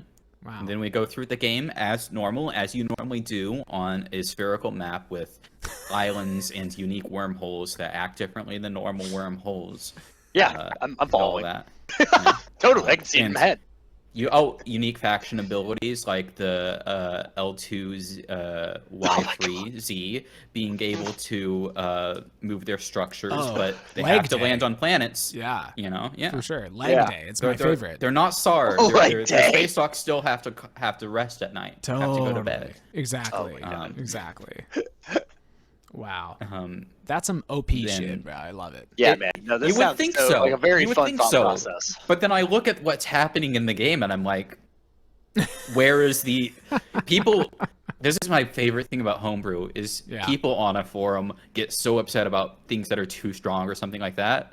But anytime I've tested stuff, it's the stuff that you think aren't that strong that are the strongest. All the stuff that like, this is way too OP. Moving any of your structures, whatever you want, is gonna ruin the game.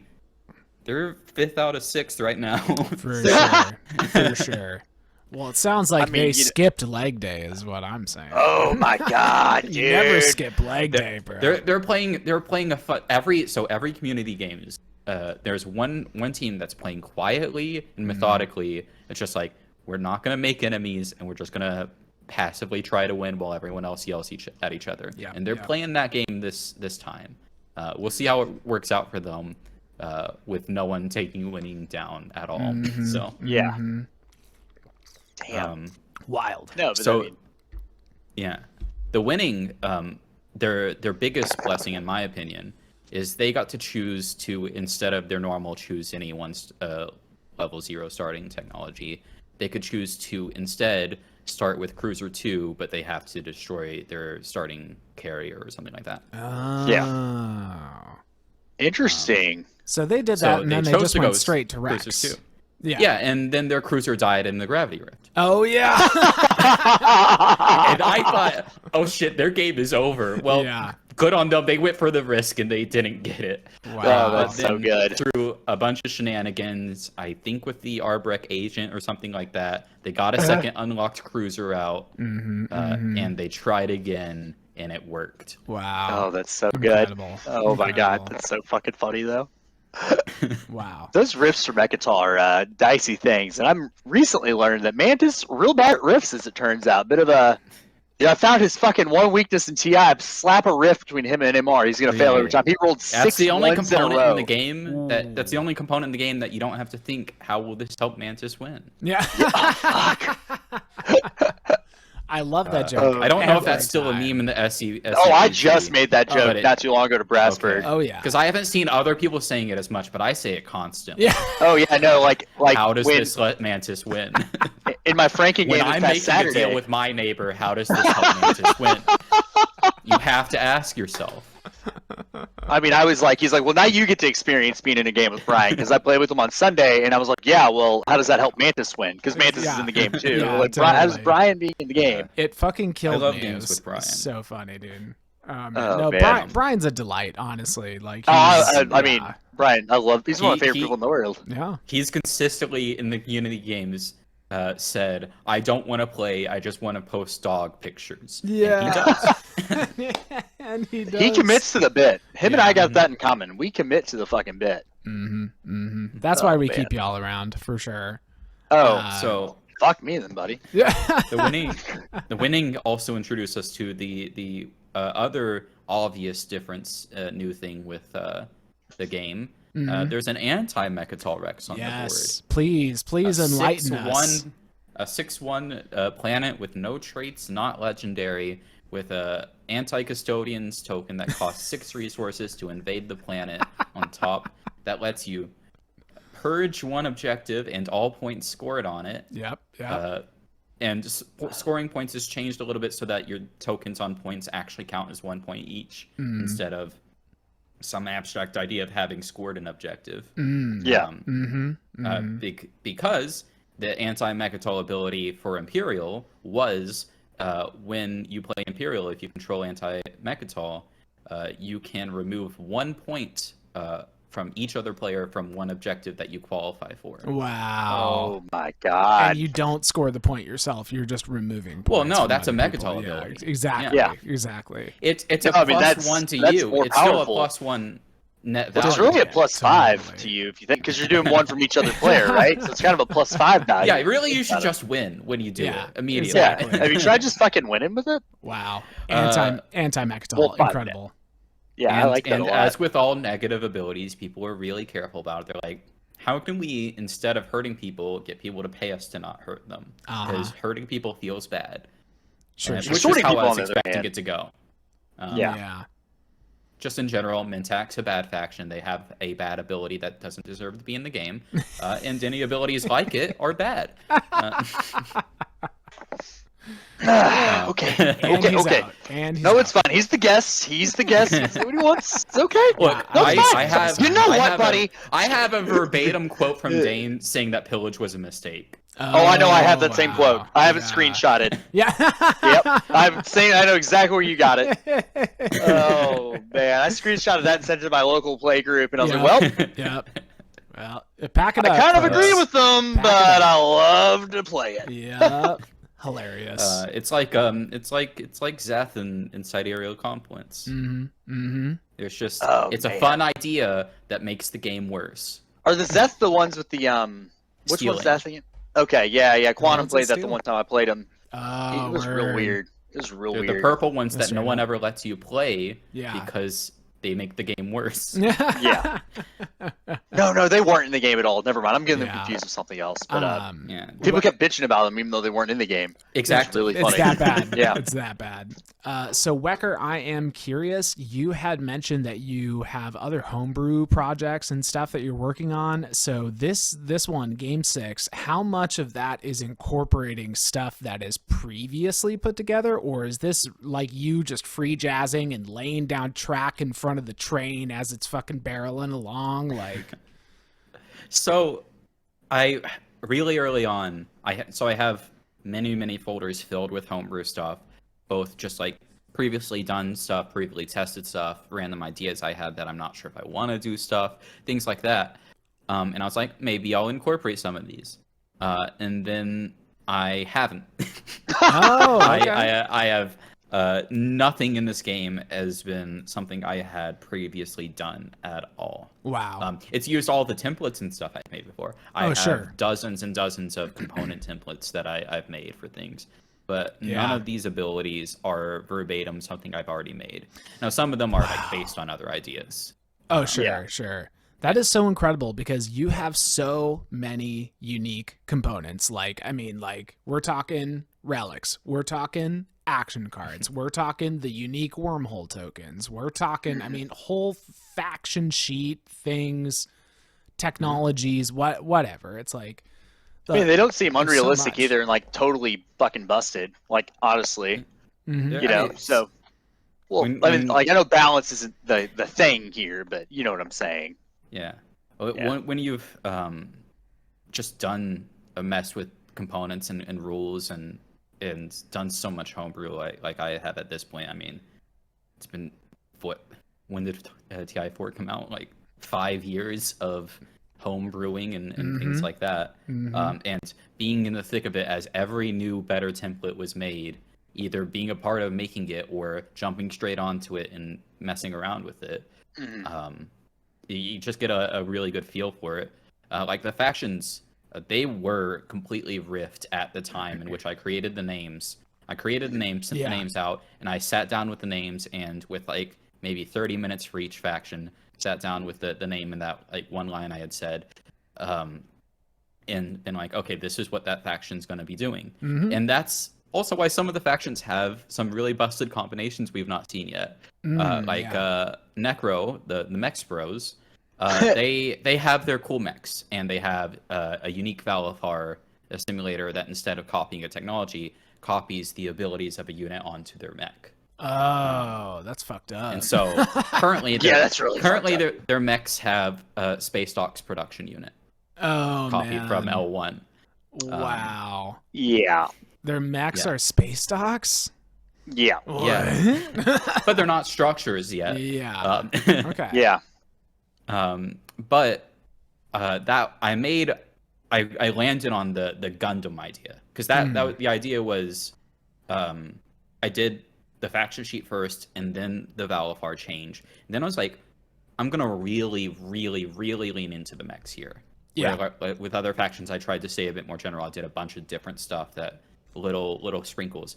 But with Necro, I was like, okay, what if they were Gundams? What if they are Power Rangers, Megazords, that sort of thing? Incredible. How do I make that into TI components? And so I was like, they have 5 unique faction mech upgrades. Oh my gosh, that's so cool. They have a blue mech upgrade, a green mech upgrade, a red mech upgrade, a white mech upgrade, and a yellow mech upgrade. Wow. And each one of them, to sort of balance that a bit, because that is a lot of big bonuses, is 5 extra unique faction techs. Yeah. With very strong abilities. When they upgraded their mech for the first time, it lost everything it had on it. So it no longer had sustained damage, it no longer had cost, you couldn't produce them, it no longer had 6 combat, or the Necro ability of getting better combat. Wow. Instead, they had researched the red one, which gives it sustained damage, so it got sustained damage back, and a combat value of 4. Okay. And then they, after that, got the blue mech ability, which gives it a move value of 2 and space cannon 7. Oh, so these are all cumulative. Yeah. Wow. So each of the mechs say you may gain this technology if you even if you already own a mech upgrade, if you do, attach this card to that upgrade. Wow, dude. Okay. Wow. So now the and mechs so can the move green around. It's like a independently. Beyblade. Yeah, the green one gives them capacity and makes them structures in addition to being Oh my goodness. Oh my god, forces. dude. Wow. Which is what Arbrecht should have. Yeah. Yeah. Of course. The blue Yeah. one also for the purposes of them being able to move makes them ships as well as being a ground force. For sure. For sure. Okay. For sure. Yeah. So it's like an and NRA the yellow mech in a ones, way, yeah. and the yellow ones let you produce them for 1 cost instead of right now they can't be produced at all because they don't have the yellow upgrade. Totally. Yeah. I'll Okay. lose those And it gives them puppies. production too. Yeah. And then the white one is unique. It's 1 of each color is the prereqs for it. All the other ones have 2 of whatever color they are. It gives them anti-fighter barrage 2 on a 6, and bombardment 6, and has this unique ability.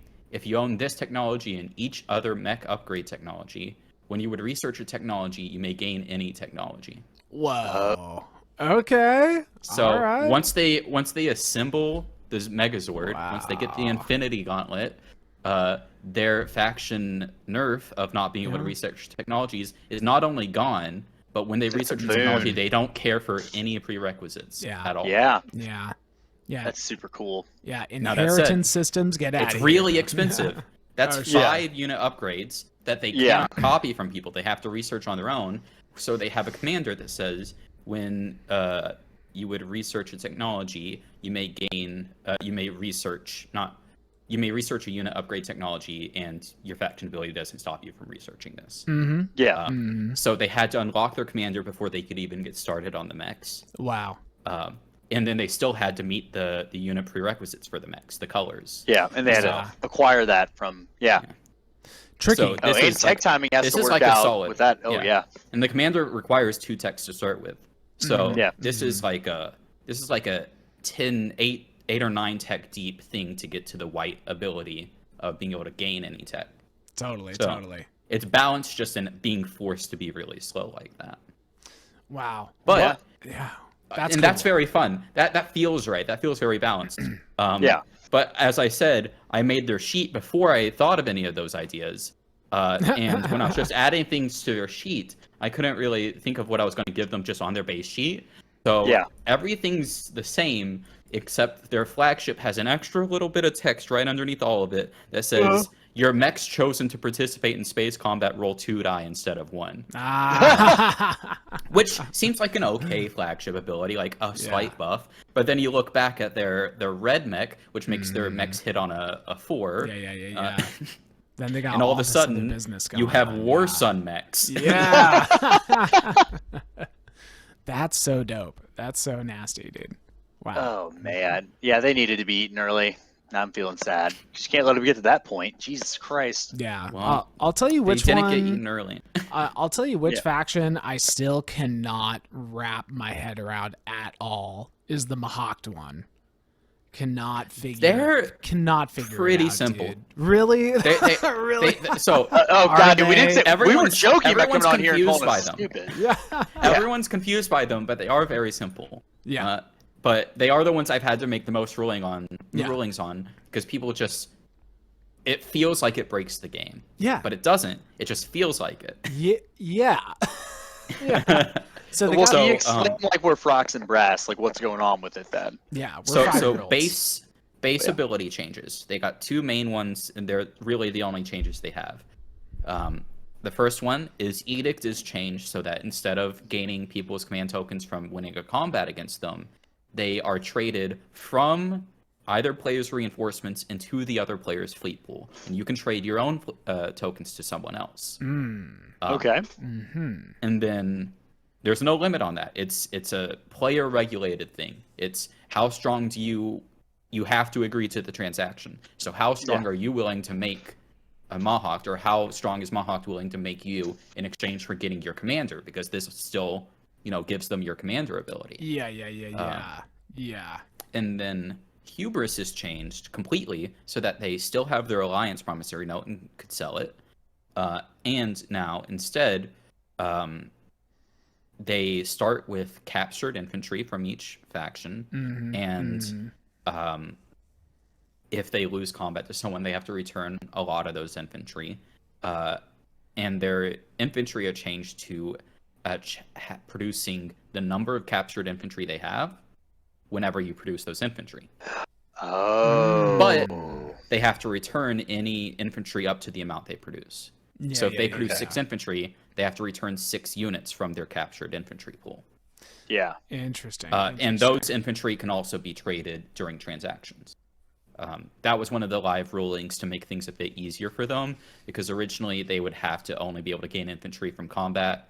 And that just was too difficult for them early game.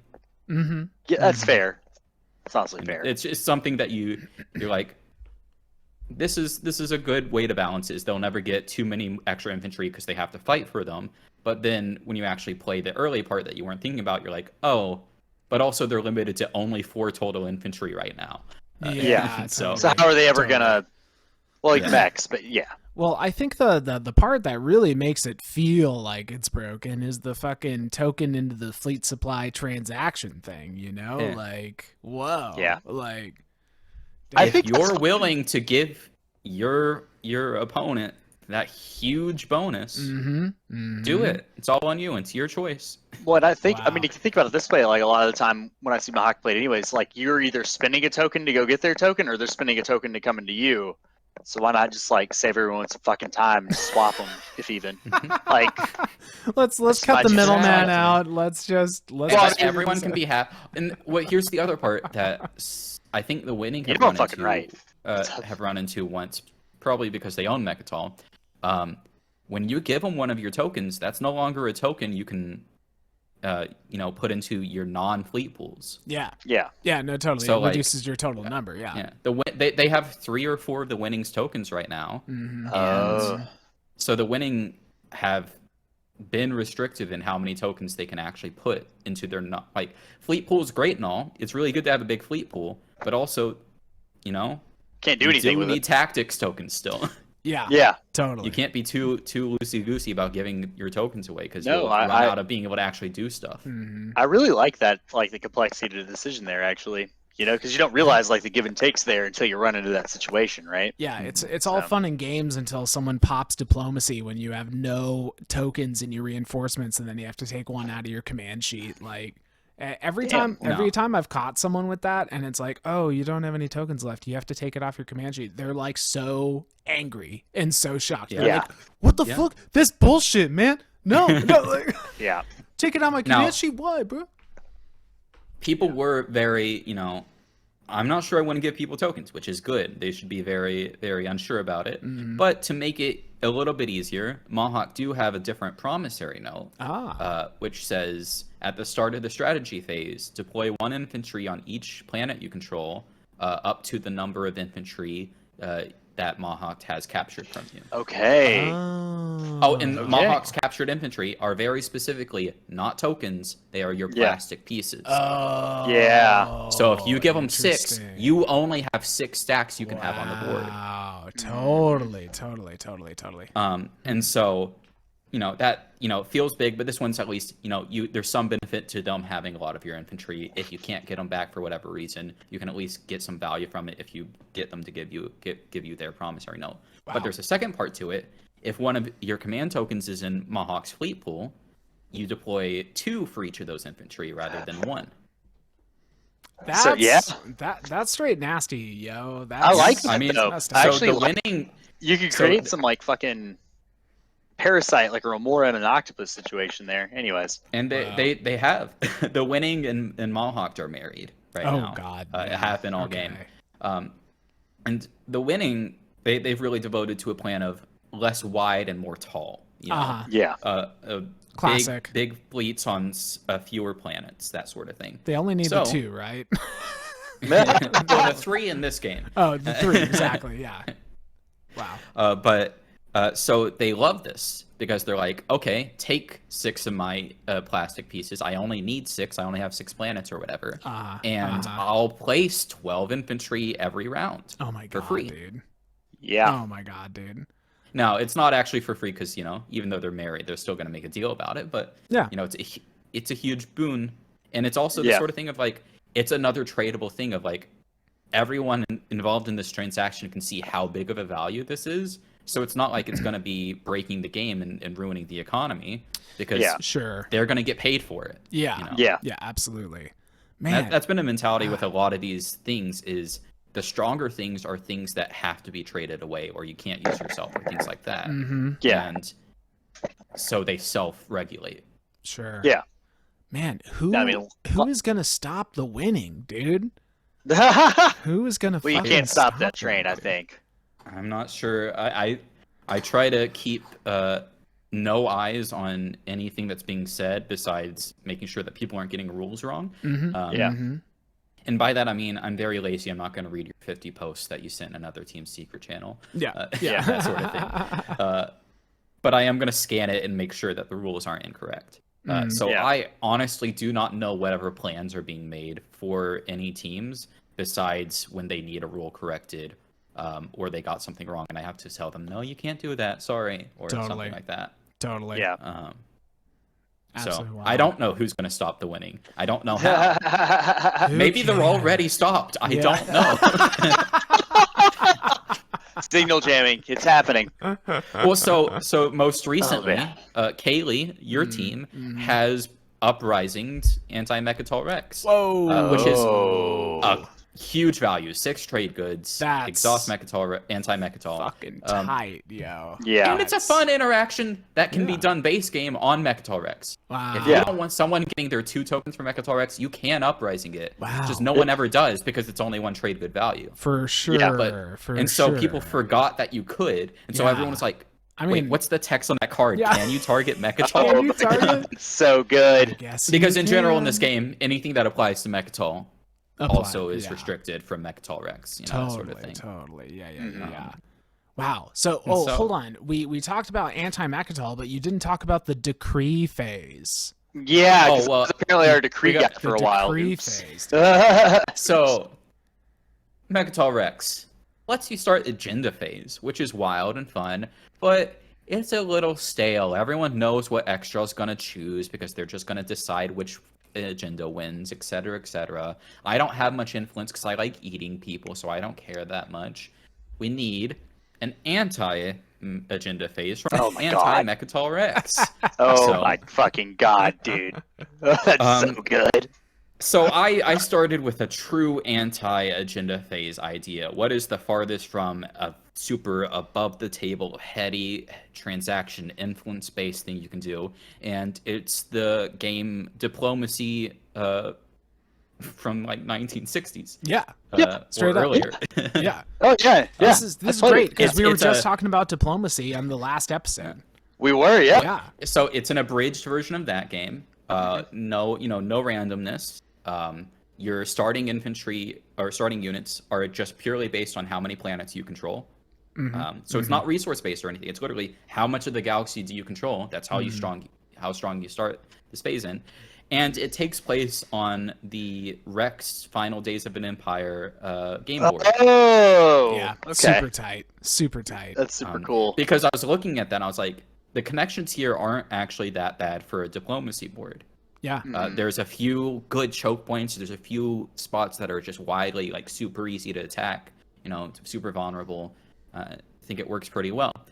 And I brought in some of those Dune things, from Rex. So there's the bombardment that changes the map, basically. They close off an entire sector from being able to be done anything to it. Wow. But it retains control. So, because, in diplomacy, if it's empty, you still control that country. Yeah. Sure. So that still happens with bombardment is, if they're blocked up, you still get those territories. So then how do you do scoring? Because we're not doing a full, diplomacy game between every round. Well, it's literally just you have numbered regions on that Dune board. Some of them have 2 different locations in that region. Some of them are just 1 location for the whole region. If you control the entirety of a region, you get 1 point to winning that phase and choosing which decree does what. And all of your options for decrees are face up from the beginning, and there's 3 of them, because 2 of them are going to get resolved and 1 of them is going to get discarded. Okay. Okay. And so instead of agenda where you only draw one, you don't know what the second one's coming, you know what 3 options there are, and you're trying to convince the other teams, hey, we really don't want this one. Can we make sure these 2 get done in one way or another? You know, that sort of thing. For sure. And there's one extra thing. All the normal actions are pretty much diplomacy actions, but there's one extra thing of alliances. You can formally, as an action, give your support to another team, but it can only be done unilaterally. You can only be from me to you or from you to me. We can't support each other. And when you give support, when they count up their territories for that control, they include yours. Oh, okay. And interesting. Support is not transitive. So if I give you my support and you give someone else your support, they don't have my support. Okay. Yeah. Now, that was the idea. Okay, so that was Sorry. But yep, there it is. But we had one dedicated person from each team ready to play it, because it is pretty complicated. It's something that not someone who's focusing on the agenda phase and on the game might not have time to strategize about during the round. So there was going to be one person on each team who was the go-to for decree, which I was really excited about. It's like, this is going to get one extra person with each team actually involved in the game. Yeah. And then they can and they can do all this diplomacy. They can talk to the other teams. They can get into the strategy of it all. And a lot of the teams had threads specifically for, this is our diplomacy, our decree phase plan. And I loved it because they were getting into it. But when it was time to actually do the setup of the decree phase and place units on the board, one of the teams took a while, and they were just, the person who's doing the decree phase was on a weekend long vacation, so we just waited 2 days for them, and that's fine. But it's just taking time. And then one of the other teams, both of their captains got some big personal stuff to deal with and couldn't do it, and the other captain was already focused on the agenda phase because we were doing things simultaneously, so that decree phase wasn't going to add an extra week to the game. Instead, at the start of status phase, we're just going to jump into it. So because of that, we couldn't get it to work. I like the idea though. And so instead, decree phase is a mirror of agenda phase instead of the antithesis. You get your resource value from all your planets as votes on the 3 decrees. They're still all face up from the beginning, and you do 2 rounds of votes that are hidden votes. Oh, cool. On those. Okay. And so, say you have 13 votes. Arborek voted some number of votes for this outcome. That's all you get to know, or against this outcome. And then when it's their next turn, you find out what that first number was, and then they make another hidden number vote. Interesting. I like that. So you can put 1 vote for on something to try to get someone else to put all their votes against, so that on this other decree, you can do it easier. I like the gamesmanship there. You can fake them out. Yeah. And the two decrees that are resolved are the 2 with the most number of votes in total, both for and against. Wild. I like the good thinking on the fly, though. Worked out pretty well. Yeah. Well, that's just so that is one of the ideas that I have been thinking of before, of how would I, if I completely redid agenda phase, how would I redo it?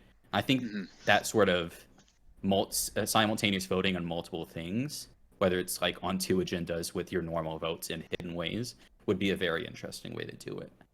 So it's okay, let's try this with these other things that are different than agendas, and see how that works. I really like this in team-based TI too, like the way it's sounding. Maybe not so much in the normal game, but I really like this in the team-based, where you kind of have your committees work on everything though. Yes. Sorry to interrupt you there. That was a really good thing with the original idea of the decree phase, is you were starting to get multiple people in each team focused on different parts of the game. That was always an idea with the community plays, is you might have someone who's focused really hard on the strategy of the map itself, but someone else is doing all the politics and all that sort of thing. That was us. Yeah. This gave a rigid rigid structure to that because you had one part of the game that you just basically needed someone separate to do. Totally. Yeah. Yeah. And there's one more thing about decrees. They're a bit funky. Funky. They're not just agendas. They're Yeah. not From just you? laws. They don't just make something happen forever and that's it. So decrees, instead of having a for of or against, they have an uphold or a reject. When they're upheld, which is their for in an analogous ways, there is a constant ability. Say, I'm not sure if this one's revealed yet, but I'll go ahead and say it. There's a It'll be 2 decree weeks before this is out. There's a decree called leadership embargo. Uphold, players cannot use the secondary ability of leadership. Oh my god, dude! Reject. Fuck.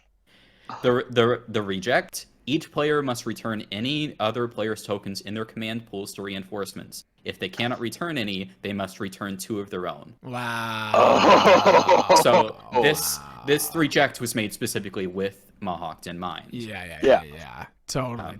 Because there are some of the teams who are like, I have 3 Mohawk tokens. Yeah. I'm feeling so good about my 5 fleet. Yep. This one, they might be like, I guess we have to make leadership secondary not happen anymore. Oh my god! It's almost so. It's like an Arkham.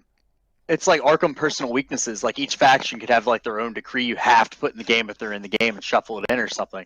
Anyways, I like that. I definitely think if I made this work with base factions, there would be ones that are very obvious. Like this is targeting one faction. Yeah. No, I like that though. Not And if I was that faction, but so most of the decrees are just generally negative like that, or maybe positive to one specific player. And so you're like, do I give that player a big bonus in exchange for not having to do this other negative? But there is a third part of them. If they are upheld, so if for this leadership embargo, players cannot use the secondary ability of leadership, you can choose to not follow the rules. Okay. So there is an option called punishment. So, and these punishment effects are, you can choose, so if you want to follow the secondary of leadership, when it becomes your turn to choose to follow the secondary of leadership, you can take this punishment to do so. The punishment is return 1 token from your fleet pool to your reinforcement before you buy new tokens. Okay. So it's basically, it costs 1 more command counter. It costs a command counter to follow leadership secondary, and it comes from your fleet pool. Wow. and the decrees will stay in play, correct? They're like laws, like Yes. they aren't like a 1-round thing. They will stay in play. The action cards that care about laws have been expanded to also deal with the decrees. Okay. So repeal law could also be used to repeal a decree. That sort of thing. Okay. Okay. This right is now so we have- fascinating. No, I'm enjoying this. Right now we have a decree out, which one of these? I really like it. I think it's Shocking. this one. Yeah, it's called Tactical Meddling. The uphold is players may only commit units to 1 planet per action. All right. Oh. All right. Punishment. Oh. The punishment, if you want to commit to a 2nd planet, exhaust 1 of your leaders. Oh. Wow. Oh. So this has been ruled just to be a little bit less terrible, a little bit less mean. If you exhaust your commander, it still applies. The other 2 you can't use if they're exhausted, but your commander, it still applies. It's still unlocked. You just can't use it for this round. It's just basically a limiting factor to this of you can only use this card maximum 3 number of times, and after the first time, it's going to actually hurt you. Yeah, totally. Yeah. Totally. Wow. The reject to this, so if you don't want this to happen, but you want it more so than some other decree that's out, each player purges 1 of their leaders. Ooh. Oh. Wow. Now I know why that got passed. Yeah, totally. Well, it almost went against, because there were half the factions at the table where they're like, I don't mind losing my agent. It's not that good. Sure. Yeah. That sort of thing. Or their Yeah. commander, for some of them. Wow. Yeah. This is so cool. No, I like that a lot. Yeah, I really like how your approach to this design, like with the decrees, like first of all, but like with a lot of these other things, there's just so much flexibility that's built into the system. You know, there's like a lot of moving parts, but it's also built in this way where it's like it's flexible, it's malleable, feels glued. it's changeable. Yeah. So the base idea with the decrees is when I was starting the ideas for this game, I had a separate idea that I was just going to do a homebrew project that I was calling custodial overreach. And the idea essentially was decrees of, but instead of voting on them, there'd just be once per round, one new one would turn face up. And it's a constant thing that you have to deal with. You either have to take the punishment or just not do something. Yeah, like events in Spirit Island. Yeah, and so it's just it would either last for that entire round for the rest of the game. I hadn't, gotten solidified yet because a day after I came up with that idea, I was like, oh, I need to do something for community plays. We're going to do this wacky game. And I made it into decrees. Okay. Incredible.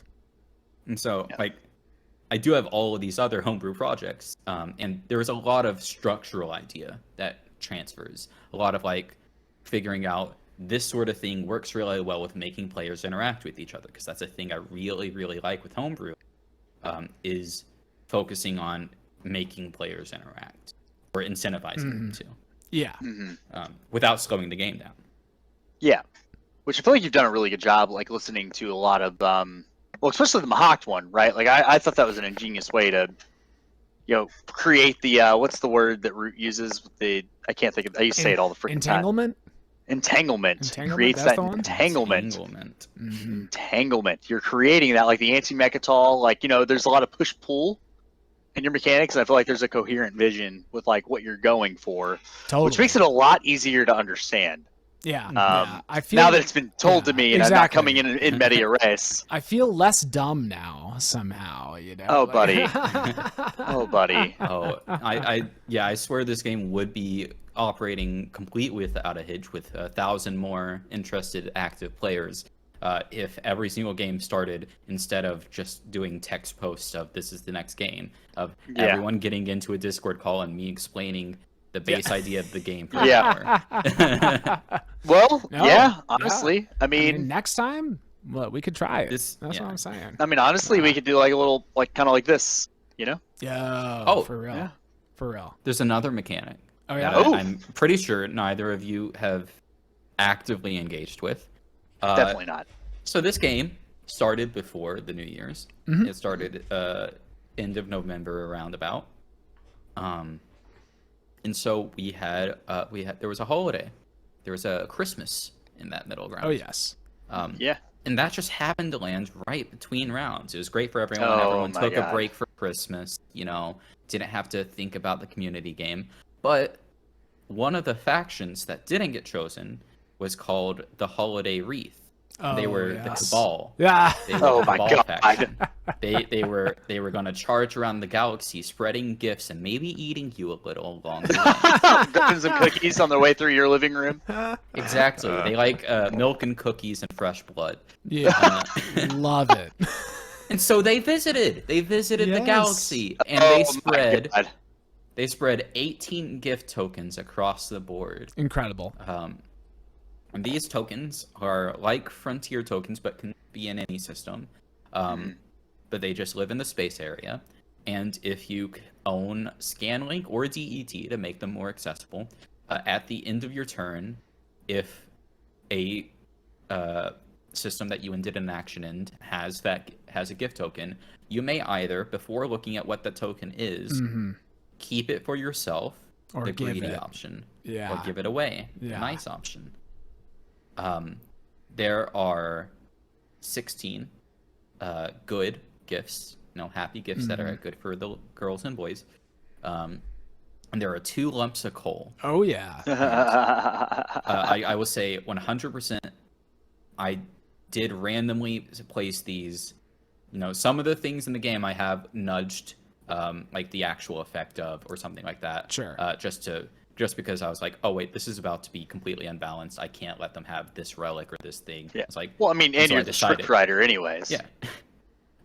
Well, I try to be completely objective most of the time. Yeah. But these have 100% were completely random to start with. I say that because the winning kept a lot of gifts. They kept, I think, total of 6 or 7 gifts.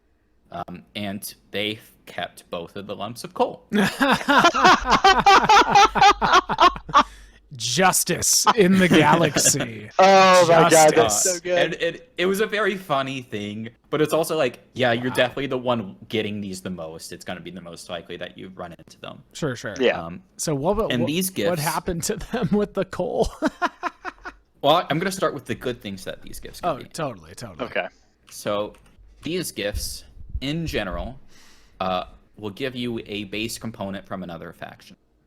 So there's a gift that is the symbol for an agent. You get another faction's agent, or commander, or hero. We got a promissory note. We got like Rog's Call. Like... That was the first gift. Yeah, I did. And I drew it out, and I was like, "This isn't great, but at least it's an example." At least it's something, you know. Like... It's like I can't do a mulligan on it because I gotta show people that I'm not choosing this for you. It could just not be that good. Yeah. No, for sure. Rog's Call. What are we gonna do with Rog's Call, dude? Like, hey, if you ever want to give a planet to someone, yeah, no, exactly. For some reason. And then there's also gifts that aren't faction specific. So there is a gift of a relic, which gives you a special homebrew relic that I pre-made, and I have like 3 or 4 of those relics. There's a legendary planet, which adds a legendary ability to any planet you choose that you control. Wow. Oh. There's strategy card, which immediately gives you a random one of the unchosen strategy cards. Wow. And if you're passed, you're no longer passed. You must resolve that strategy card before you pass. Wow. That's cool. fun. That's super cool. There's technology ones, for getting factions technologies. And there is secret objective, action card, and agenda card ones. Okay. The agenda card, you immediately draw an agenda card and choose its outcome. No votes are cast. Whoa. Damn. Wild. Yeah. And Purple got that, I think. And I expected them to be like, oh, Minister of War or whatever it was, I'm going to give it to myself for sure. But instead it took like a week of negotiation for them to figure out who to give it to. And I can't remember who they gave it to in the end.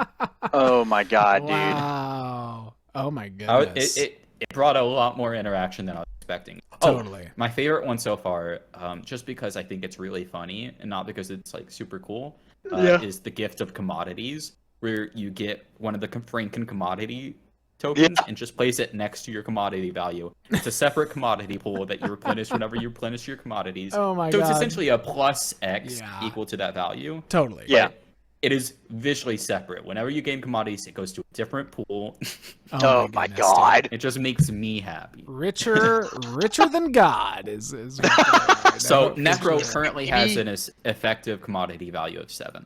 That's what I'm saying. Oh my god. No, that's what I'm saying. It's like ridiculous. I love it. Yeah. So the legendary planet was one of the earliest ones got. It was given by Kaylee to the winning. It's called the Workshop of Gifts. At the end of your turn, you may exhaust this card to explore a planet or frontier token in or adjacent to your ships. Oh my gosh, that's so good. Why did we give that away, dude? If you do, you must give. Oh, you can't look at it before you give it random... away, Brass. I know. Yeah. I know. Yeah.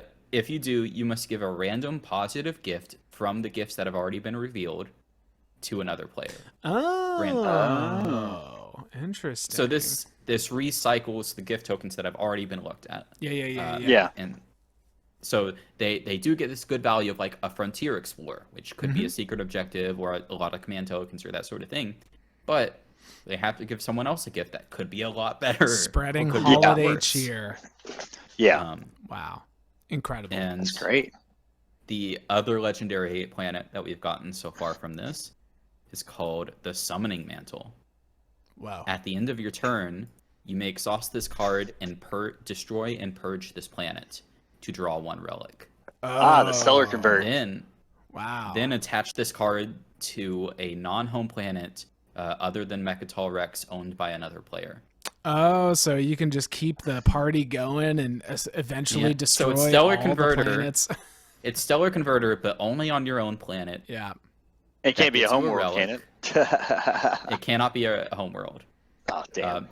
That gets you a relic, but you have to, give someone else the opportunity to do the same thing next round. Yeah. To destroy a planet for a relic. Just destroying planets left and right. Destroying a 1/1 planet for a relic, not that expensive, It seems like a good deal. But then also you have to let someone else do it. But you get to choose, am I going to be nice or am I going to put it on their 5/3, Mm-hmm. Yeah. Mm-hmm. Wow. And so there's a lot of deal making that goes into that. So Kaylee got that this round, used it to get a relic, and then gave it to Chad. Okay. And put on one of their easy to Kaylee and Chad, classic couple. Yeah. No, for real.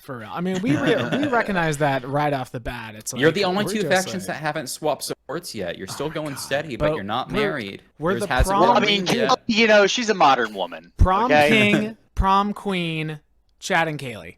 Everyone knows you're together. Everyone knows you're together. You don't have to make it official. No. Yeah, exactly. There's no will they, won't they there.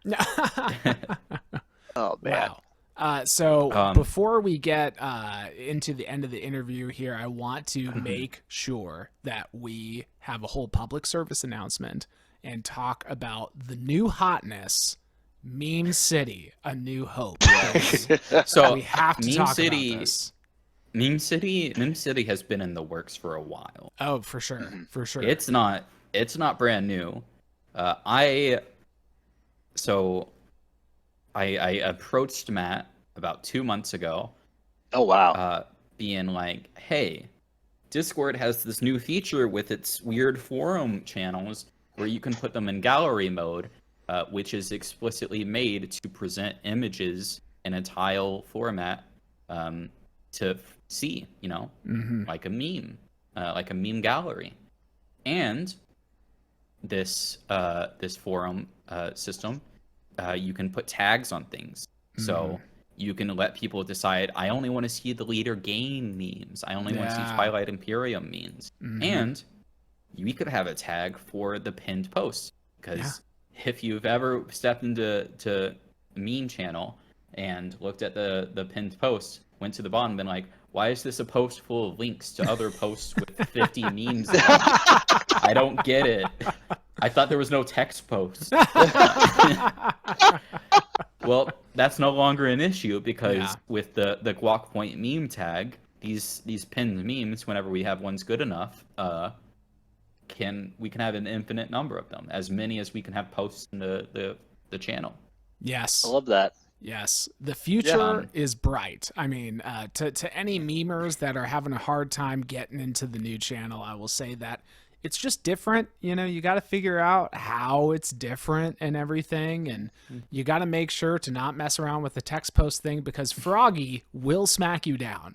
He slid into my DMs, and it wasn't it wasn't a nice sled. That's all I'm saying. that was the only concern with it is text posts are a lot more dangerous in this forum format than they are in the normal one, because in a normal channel, if you put a text post, it just goes underneath and it looks smaller than the image, but in the forum gallery, it's given just as much space as all the other posts. Yeah, true. So if we had a lot of text posts, it would ruin it. Ruin it. It wouldn't be as it ruin our aesthetic. Yes. I'll also say Meme City and all the posts are square tiles. It makes me feel like it's a blocks in a city, like it's the downtown of a city. I love that. Maybe you need to get little roads. Is a different building, like Wekker Boulevard running north south. For sure. No, I think the future is bright with Meme City, and and here's a secret. Dank. The future is dank. I think. Here's a secret tip. Here's a secret tip for all of you who want to know a clever strategy with Meme City. On a post, you have the trade goods at the bottom right. Yeah. And that's what's shown in the general view by default. That's the reaction, trade goods. But you can go inside of the post, the thread, and you can put other reactions on it as well. You don't have to only do that trade good. And when that post is made, if another reaction gets there before any trade goods have been put on that post, that becomes the reaction that's in the main screen. Oh. Don't tell anyone I told you, but now this is just a secret between you and me. But you how many 69s we dropping in the chat, Brass? Dude, so many 69s. Are you kidding me? Oh my god. So I'm just saying, if you wanna Lamau on the general text thread, which currently doesn't have any reactions, you can. I won't stop you. Oh man. Well, Froggy might after fucking the law he laid down on me. Yeah. Only the Bort Lamau though. Only. Only the Bort one. Yes. Mm-hmm. Not any of your fancy multicolored lamels from a different server. Well, you're on that server now. You can use those. Just so you know, it's here. If you're curious. I don't know where anything comes from. I try not to look at any servers above the bottom 10 in my list. Yeah. That's fair. So we're not in the bottom 10 by the way. Maybe you will be. You gotta have good content. It's a competitive arrangement. I'm sure. Well, we got some competitive content creators going on here. Actually, this Gets Dead kid. Holy shit. No, dude, Gets Dead cannot be stopped. Cannot. No, he's a machine. He's the Aussie hammer or some shit. He's a meme freight train. Is the Vaunt PDX of the Beautiful People's Club. Yeah, pretty much. Pretty much. Yeah. I am waiting for Vaunt to start posting memes in Meme City because I'm pretty sure it's just gonna overtake it. Yeah. But there's also, if it becomes out of hand, if it's like, dude, no one else can see any other memes, yours is always the main page. We can just make them. They can have their own thread that is only their memes, and it can be all of them. It can be thousands of memes in that thread. Straight up. It could just be like, we can make a new tag that's Vaunt memes. Yes. And you can just find that thread really easy. Oh, that'd be so tight. That'd be so tight. Yeah. Vaught's that.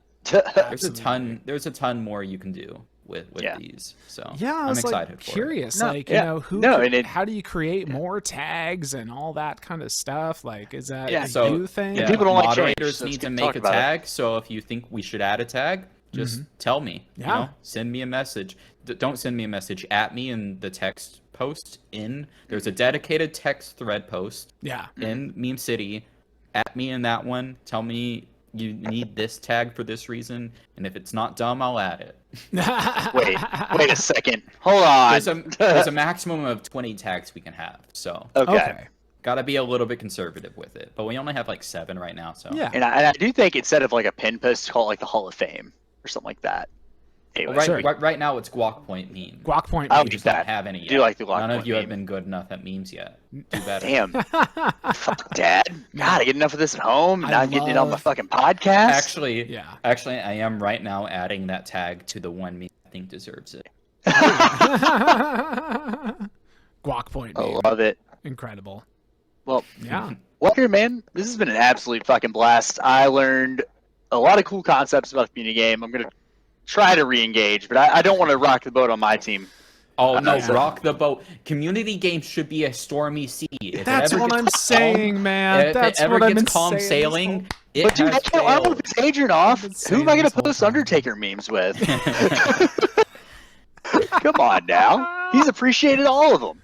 You need to take the Eligo, however you pronounce his name. Yeah, they're talking about. Of going into your team's discussion channels and just really insulting them bad. No context. You don't know if you're, but you go in there and you say, "Yeah, we're gonna lose you the game because we don't think you deserve it anymore. Give us 9 trade goods now, or we attack your home." Start making threats without any prior context. Oh, I love this so much. Oh my god.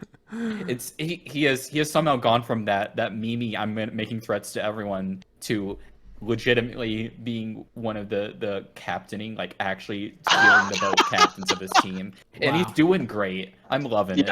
I love it. That's awesome. Oh my god. Hell yeah.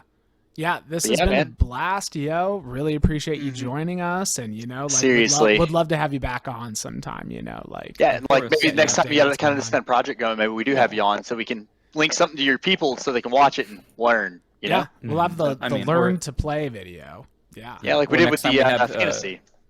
Next time we have shoots and ladders back and going because it's only in purgatory. It's not live action role playing. We'll do it on stream. We'll do a live session. Yeah. do a one-off shoots and ladder vagabond gameplay outside of the 4 teams. Yeah, my character really never got his chance to shine, so I am into it. I think there are things I can improve Jazz to insult him. It was hilarious. Yeah. It was before there the are whole things hating I can Jazz improve with the shoots and ladder. There are certain things that made it too slow. So I got ideas for season 2. Excellent. Hell yeah. Excellent. Well, Wekker, pleasure having you. Brass, I think we got to go on to our next little gig here. You know, the little outro guy? We got an outro guy, by the way, Wekker. It's pretty great. Damn. Oh, definitely. It's time to chill with Brassbird. Yeah, so I don't necessarily have any pearls of wisdom to share today. All I've got is this extra special bonus meme coming at you. This one's from Portmandia. I am in an async game with them, and this is one of my SAR games, as you might be able to tell. I had swooped in on Mechtal Rex when a opportunity presented itself, lost many fighters to a hail of PDS fire, and this whole series of events unfolded where I got attacked first by Jolnar and then by Argent, who had alliance swapped, and I lost even more fighters to PDS. And the combat came out in this way where I went right down to the 2 cruisers, and then when Argent attacked me, they whiffed the roll, and these 2 indestructible cruisers outlasted the Strikewing Alpha. And it made for a really good meme, and it was just a staggeringly unlikely event. So it definitely seemed meme worthy. So if there is any advice that I'm going to give out there, I would just say, never give up. The 7th player sometimes has got your back.